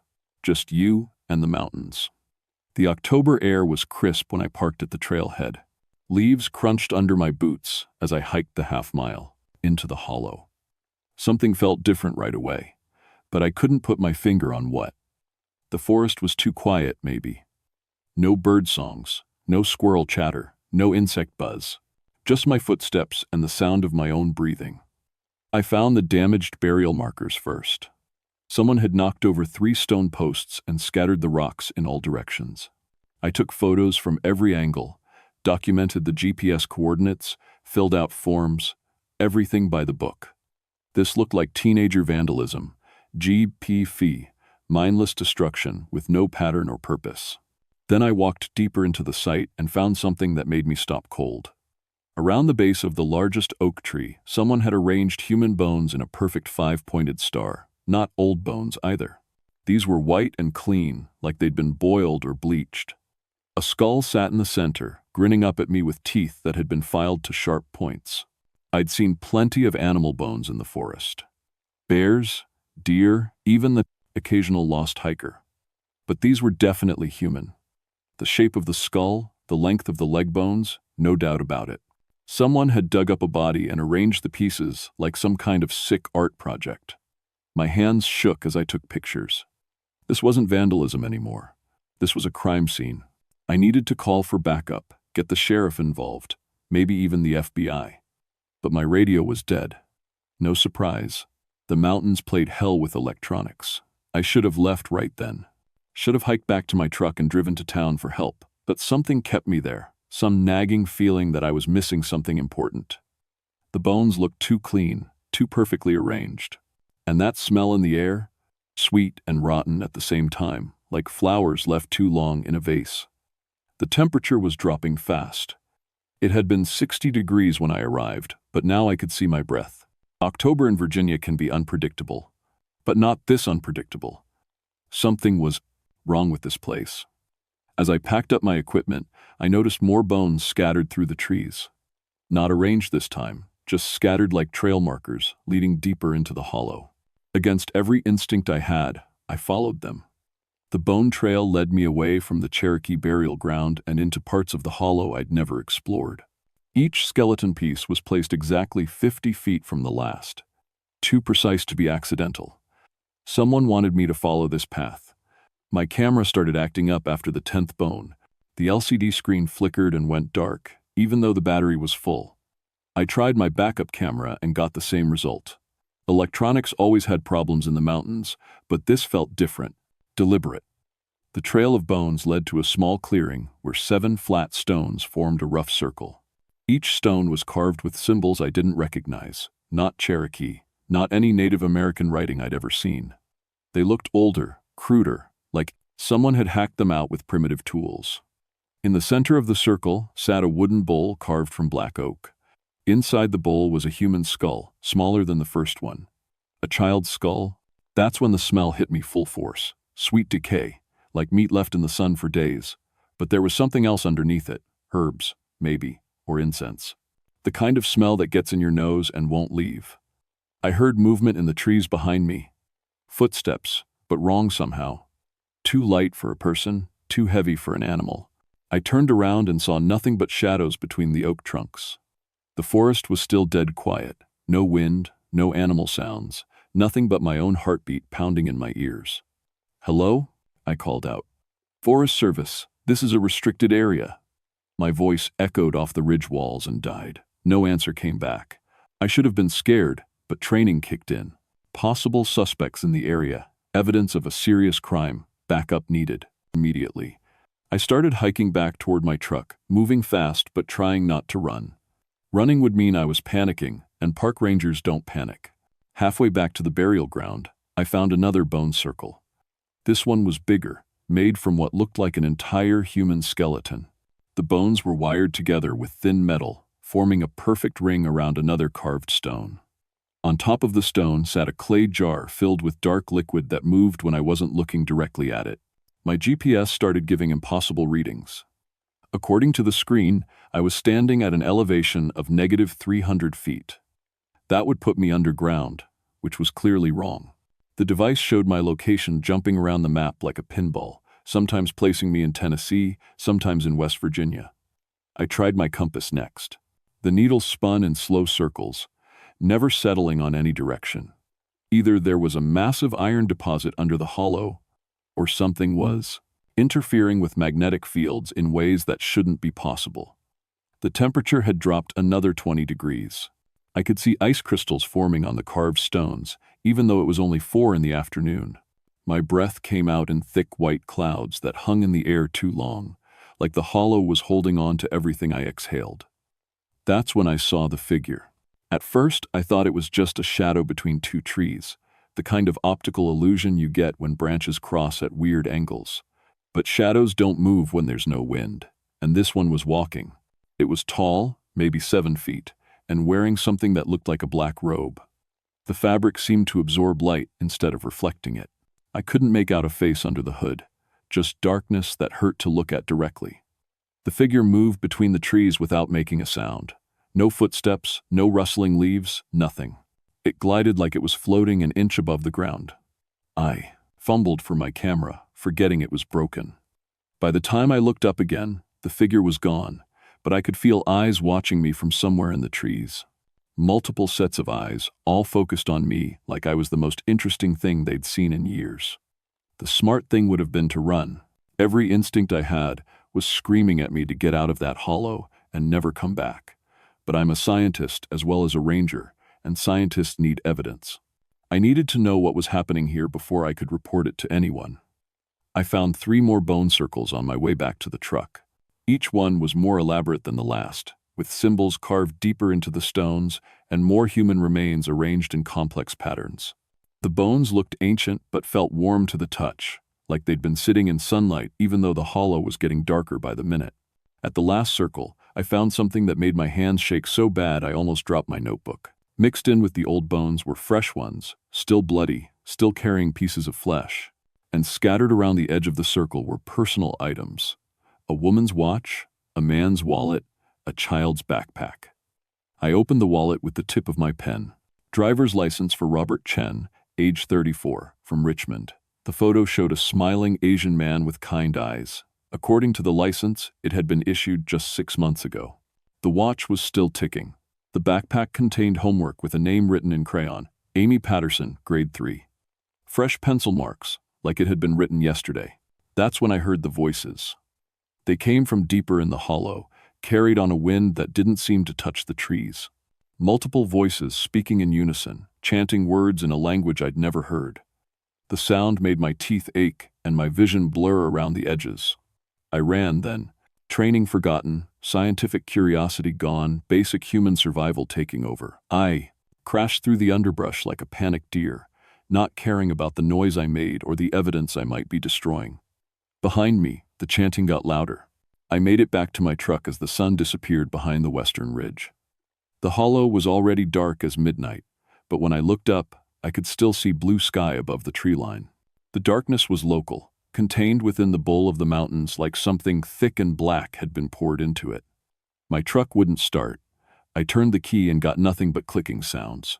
The engine had been running fine on the drive up, but now it was completely dead. The headlights wouldn't turn on, the radio was silent, even the digital clock on the dashboard had gone dark. I popped the hood and checked the battery cables with my flashlight. Everything looked normal, but when I touched the positive terminal, I got a shock that knocked me backward. Not a static shock, this felt like grabbing a live wire. The wren's metal was ice cold instead of warm, and my flashlight went out when I got too close to the engine. From the trees behind me came the sound of footsteps, multiple sets this time, moving in perfect synchronization. I turned around and saw lights dancing between the oak trunks. Not flashlights or lanterns, but cold blue flames that flickered without any visible source. The lights moved closer, and I could make out shapes carrying them. 7 figures in black robes gliding through the forest in single file. They moved like they knew exactly where they were going and weren't in any hurry to get there. I tried my cell phone one more time, knowing it was useless. No signal, no power. The screen cracked even though I hadn't dropped it. Every piece of technology I'd brought into the hollow was failing at once. The figures emerged from the tree line and stopped about 50 feet from my truck. Up close, I could see they weren't carrying the blue flames. The lights were floating beside them, bobbing gently in the air like balloons. And under those black hoods, I caught glimpses of faces that didn't look quite human. Too pale, too thin, with eyes that reflected light like an animal's. One of them spoke, and I felt the words more than heard them. They seemed to bypass my ears and speak directly to my brain. "You have seen our work." My mouth was too dry to answer. I pressed my back against the truck and tried to remember every Cherokee blessing I'd learned from the tribal elders.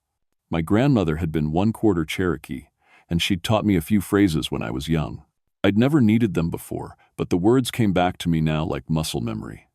"You have disturbed our harvest," the voice continued. "The bones called to you, and you came. Now you must join them." The blue flames drifted closer, and I could feel cold radiating from them like winter air. Where the light touched my skin, it went numb. I started speaking Cherokee under my breath, not words I understood, just sounds my grandmother had taught me for protection. The figures stopped moving.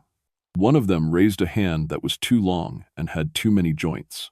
The fingernails were black and curved like claws. When it pointed at me, pain shot through my head like someone had driven a nail behind my left eye. "You speak the old words," it said, "the words of the first people. How do you know their tongue?" I forced myself to stand straighter, even though the pain in my skull was making me dizzy. My grandmother taught me. She said, "These mountains were sacred long before people like you came here." "People like us?" The thing that might have been a woman laughed, and the sound was like breaking glass. "We have been here since before the Cherokee, since before the first humans crossed the ice bridge. We are the original harvest, the bone dancers, the death that feeds on death." The other figures spread out in a semicircle, surrounding my bruck. I could see more clearly now that they weren't entirely human. Their proportions were wrong. Arms too long, fingers like spider legs, faces that seemed to shift and change when I wasn't looking directly at them. "For 300 years we have taken the lost ones," the leader continued. "Hikers who wander too far, campers who ignore the warnings, children who chase pretty lights into the deep woods. Their bones feed our magic, and their deaths keep us young." Behind them, more lights appeared in the forest. Dozens of them, floating between the trees like a constellation fallen to earth. And I could hear voices now, not the chanting from before, but screaming. Human voices calling for help, begging for mercy, crying out in languages I recognized and some I didn't. "The bones you found today were fresh from last week's harvest," the thing said. "A family from the city who thought they could camp in our sacred places. We took them one by one, first the father, then the mother, finally the little girl. She screamed the longest." My grandmother's words were coming faster now, Cherokee syllables tumbling from my lips like a waterfall. I didn't know what they meant, but I could feel power in them, old power that had protected these mountains for thousands of years. The creatures were having trouble getting closer. Every time they tried to step forward, they seemed to hit an invisible wall. The blue flames flickered and dimmed, and I heard frustration in their voices. "Your blood will be sweeter for the fear," the leader hissed. "And your bones will sing beautiful songs when we wire them into our circles. The Cherokee magic cannot protect you forever." That's when I heard the sound of engines echoing off the ridge walls. 2 sets of headlights appeared on the logging road, bouncing and weaving as they navigated the rough terrain. My backup had finally arrived. Rangers Melissa Cray and Robert Hutchins, responding to my missed radio. "Check in." The creatures melted back into the forest like smoke, taking their cold lights with them. My truck's engine suddenly roared to life, all the electrical systems coming back online at once. The dashboard clock showed 11:47 p.m., which was impossible. I'd only been in the hollow for a few hours. Melissa and Robert pulled up beside me, their faces full of concern. They'd been searching for me for 6 hours, they said. My truck had been found right here, engine running, doors open, no sign of me anywhere. They'd called my name until their voices gave out. But I'd been here the whole time. I'd never left the parking area. "Edgar, what happened?" Melissa asked. "You look like you've seen a ghost." I tried to explain about the bone circles, the figures in black robes, the impossible cold, and the voices in the trees. But as I talked, I could see the doubt growing in their eyes. They were good rangers, good people, but they dealt in facts and evidence. What I was describing sounded like the ramblings of someone who'd been lost in the woods too long. "Show us," Robert said finally. "Take us to these bone circles." Even though every instinct told me not to go back into that hollow after dark, I led them down the trail. We had good flashlights, radio contact with the outside world, and 3 people together instead of 1 alone. I told myself we'd be safe. I was wrong. The bone circles were gone. Every single one of them had been cleared away, leaving only bare earth and scattered leaves. The carved stones had vanished. The wooden bowls, the clay jars, the personal belongings. All of it was gone like it had never existed. "Edgar, are you sure this is the right spot?" Melissa asked, sweeping her flashlight across the empty clearing. I was sure. This was definitely where I'd found the first circle, the one with the child's skull in the center. But now there was nothing but normal forest floor. Even my own footprints from earlier had been erased. "They cleaned up," I said, feeling foolish even as I spoke. "They knew you were coming, and they cleaned up the evidence." Robert and Melissa exchanged a look. They thought I was having some kind of breakdown, and I couldn't blame them. If someone had told me this story 3 days ago, I would have recommended counseling and a few days of medical leave. We hiked deeper into the hollow, following the route where I'd seen the bone trail. The trees seemed normal now, wind rustling through the branches, owls calling in the distance, the usual sounds of a forest at night. But I could feel them watching us. The creatures were still there, hidden in the shadows, waiting for the right moment. "There," I said, pointing to a cluster of oak trees. "That's where I saw them. 7 figures in black robes, faces that weren't quite human." Melissa aimed her flashlight at the trees. Nothing there but bark and leaves. "Edgar, I think you need to see a doctor," she said gently. "Stress can cause hallucinations, especially when you're alone in a place like this. There's no shame in it." That's when the screaming started. It came from all around us at once, not the voices I'd heard earlier, but fresh screams, real ones, full of terror and pain. Human voices calling for help, begging for mercy, crying out names of people who weren't there. All 3 of us heard it. Melissa grabbed for her radio while Robert drew his service weapon. But the screams weren't coming from any one direction. They seemed to rise from the ground itself, like the earth was full of buried voices that had finally found a way to the surface. "Base, this is Ranger Cray," Melissa spoke into her radio. "We have multiple people in distress in Sector 7, requesting immediate backup and medical support." Static answered her. Not normal radio static, D. This was full of voices, whispers in languages that hurt to hear. The longer she held down the transmit button, the louder the whispers got. "Base, do you copy? We need help out here." The radio speakers exploded in a burst of feedback and sparks. Robert's flashlight went out, then mine.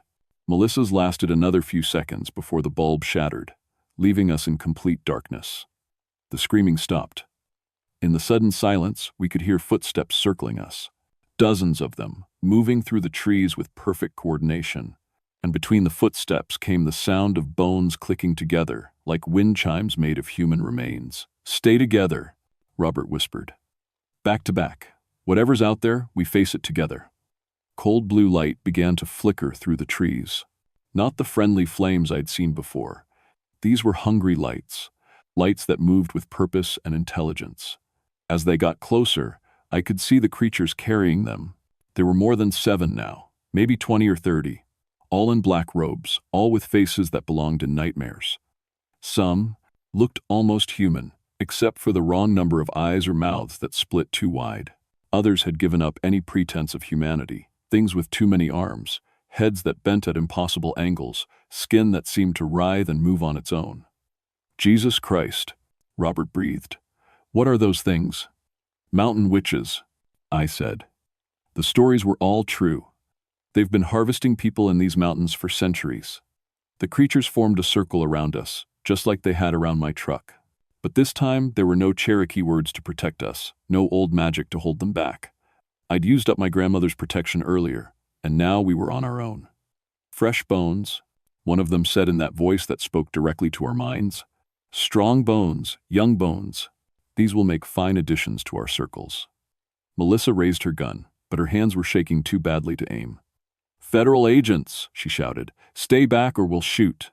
The creatures laughed, all of them at once, a sound like 100 people dying at the same time. One of them gestured with a hand that had fingers like broken twigs, and Melissa's gun flew out of her grip, disappearing into the darkness. "Iron cannot harm us," the leader said. "Fire cannot burn us. We are death itself, walking in borrowed flesh. We have fed on this mountain's children for longer than your people have had names for us." Robert pulled out his backup weapon, but the same gesture sent it spinning away into the trees. The creatures began to close in, moving with that same gliding motion I'd seen before. That's when I remembered something my grandmother had told me about the Cherokee, how they dealt with witches and evil spirits in the old days. Not with words or weapons, but with understanding. The Cherokee believed that all spirits, even evil ones, followed certain rules.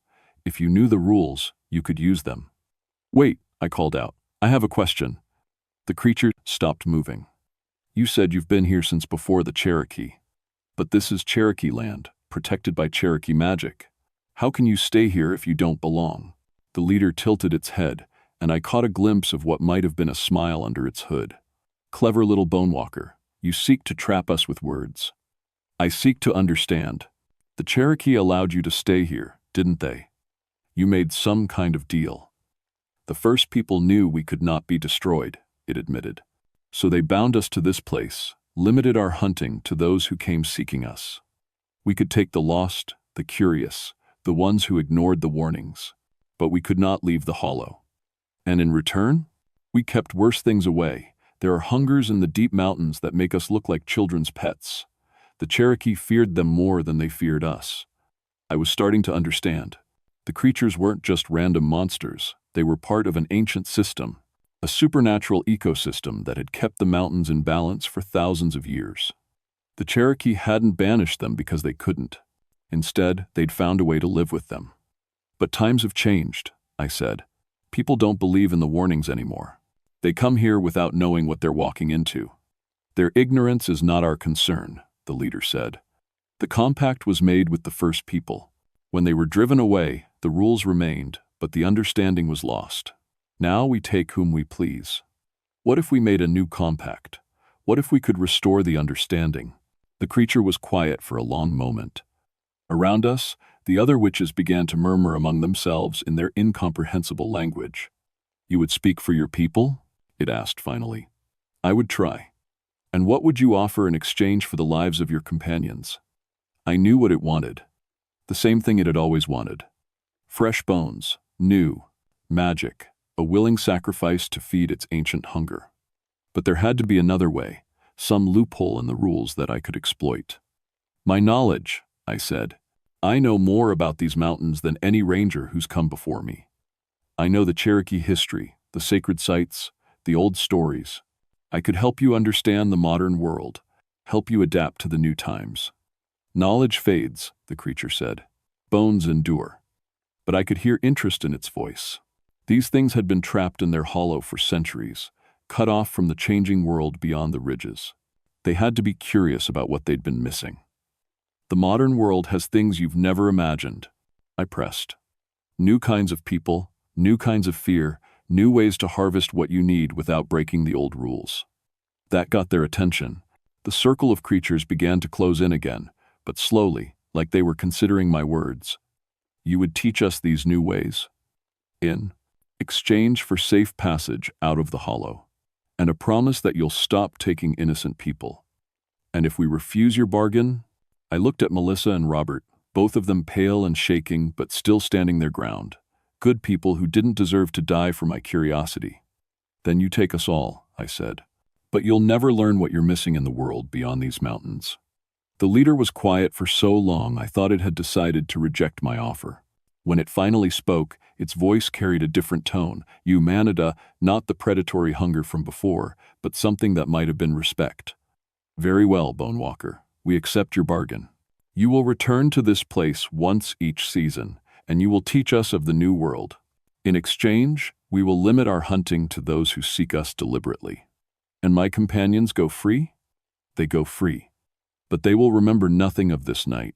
Only you will carry the knowledge of our compact." The Inneral creature gestured, and Melissa and Robert suddenly looked confused and lost, like they'd just woken up from a dream. Their eyes were blank, focused on something I couldn't see. "What happened?" Melissa asked. "Where are we?" I realized that to them, the last few hours had just been erased. They would remember coming to look for me, maybe remember hiking into the hollow, but everything else would be gone. "Equipment malfunction," I told them. "We got turned around in the dark. Let's head back to the trucks." As we walked back toward the parking area, I could feel the creatures watching us from the shadows. But they didn't follow. The deal had been made, and ancient things like them took deals very seriously. At the edge of the hollow, I turned back for one last look. Cold blue lights flickered between the trees, and I could hear the sound of bones clicking together in the wind. The harvest would continue, but now it would follow different rules. Rules I would help enforce. I just hoped I was strong enough for what I'd gotten myself into. The official report blamed equipment failure and disorientation. 3 park rangers got lost in the woods after dark. Radios malfunctioned, flashlights died, standard stuff that happens in the mountains. Nobody questioned it because nobody wanted to deal with the paperwork that would come with a more complicated explanation. Melissa and Robert remember going into the hollow, but nothing about what we found there. They think we spent the night searching for each other after getting separated in the dark. Their memories stop right around the time we found the empty clearings and pick up again when we were walking back to the trucks. I've kept my end of the bargain. 4 times a year, I hike back into Shadow Hollow to meet with the creatures that call themselves the Bone Dancers. I bring them newspapers, magazines, sometimes books about the modern world. They're fascinated by technology, by the way. Cities work by the complexity of contemporary life. In return, the missing person reports have stopped. Oh, people still disappear in the mountains. That's always happened and always will. But now it's different. Now it's only the ones who go looking for something they shouldn't be looking for. The thrill seekers who read about mountain witches online and think they can handle whatever they find. The occultists who come seeking real magic and find more than they bargained for. The Bone Dancers have learned to be more selective in their hunting. They've discovered that modern people carry their own fear and darkness, their own willingness to sacrifice others for personal gain.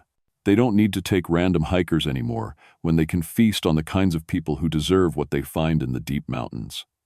I sleep poorly most nights. Not because I'm afraid. The compact protects me, and the creatures have kept their word about that. But because I know what's out there, what's always been out there, waiting in the shadows of every wild place. The Cherokee understood that some things are too old and too powerful to destroy. The best you can do is find a way to live with them. My superiors offered me a promotion last year. A desk job in Washington, overseeing archaeological sites across the entire region. I turned it down. Someone needs to stay here, needs to maintain the balance we've established. Someone needs to remember the real history of these mountains. The stories are starting to change. Not the old Cherokee tales, IDS. Those are written down now, preserved in museums and universities. But the new stories, the ones that hikers tell around campfires, they're getting more accurate, more specific about which places to avoid and when. Word spreads quickly in the outdoor community when people start disappearing from particular locations. Shadow Hollow is officially closed to the public now. We blamed it on unstable terrain and protected archaeological sites. But the real reason is much simpler. Some places are too dangerous for ordinary people to visit. Some hungers are too old and too strong to risk feeding accidentally. I've trained 2 junior rangers in the basics of what they need to know. Not the whole truth, they couldn't handle that, but enough to recognize the warning signs when they see them. Enough to know when to call me instead of investigating something themselves. The mountains are full of secrets. Most of them are harmless. Old mining claims, forgotten settlements, burial sites that archaeologists will catalog someday. But some secrets are still hungry, still active, still waiting for the right person to stumble across them in the wrong place at the wrong time. If you ever find yourself hiking alone in the deep mountains, and you come across bones arranged in patterns that don't make sense, don't investigate, don't take pictures, don't try to understand what you're seeing. Just mark the location in your mind and walk away as quickly and quietly as you can. And if you see lights dancing between the trees where no lights should be, if you hear voices calling your name from empty forest, if you feel like something ancient and patient is watching you from the shadows, run. Run fast and don't look back, because some things in this world are older than civilization and hungrier than you can imagine. The Cherokee knew this. They built their villages in the valleys and left the high places to the things that belonged there. They understood that sharing the land meant respecting boundaries that couldn't be seen or mapped but were as real as mountain ridges. I'm getting close to retirement now. In 5 years, maybe 10, I'll have to pass this responsibility to someone else. I've been thinking about how to choose my replacement, how to train them for what they'll be taking on. It's not the kind of knowledge you can put in a manual or teach in a classroom, but that's a problem for future Edgar to solve. Right now, I have quarterly reports to file and a meeting scheduled next week in Shadow Hollow. The Bone Dancers want to know about social media and how people share information in the digital age. They're always learning, always adapting. They're patient in ways that humans can't understand. They've been here for thousands of years, and they'll be here for thousands more. The world changes around them, but they remain constant. Ancient appetites wearing borrowed flesh, keeping the old hunger satisfied while new ones grow in the spaces between what people know and what they refuse to believe. Sometimes, I wonder if I made the right choice that night. If there was some other way to save Melissa and Robert without binding myself to this place forever. But then I remember the alternative. 3 more sets of bones wired into ritual circles. 3 more voices added to the screaming chorus that haunts the hollow after dark. The compact holds. The balance is maintained. And somewhere in the deep mountains, old things continue their ancient work, patient as stone and hungry as winter. That's all anyone needs to know about Shadow Hollow and the things that harvest bones in the Virginia mountains. The rest is between me and the dark.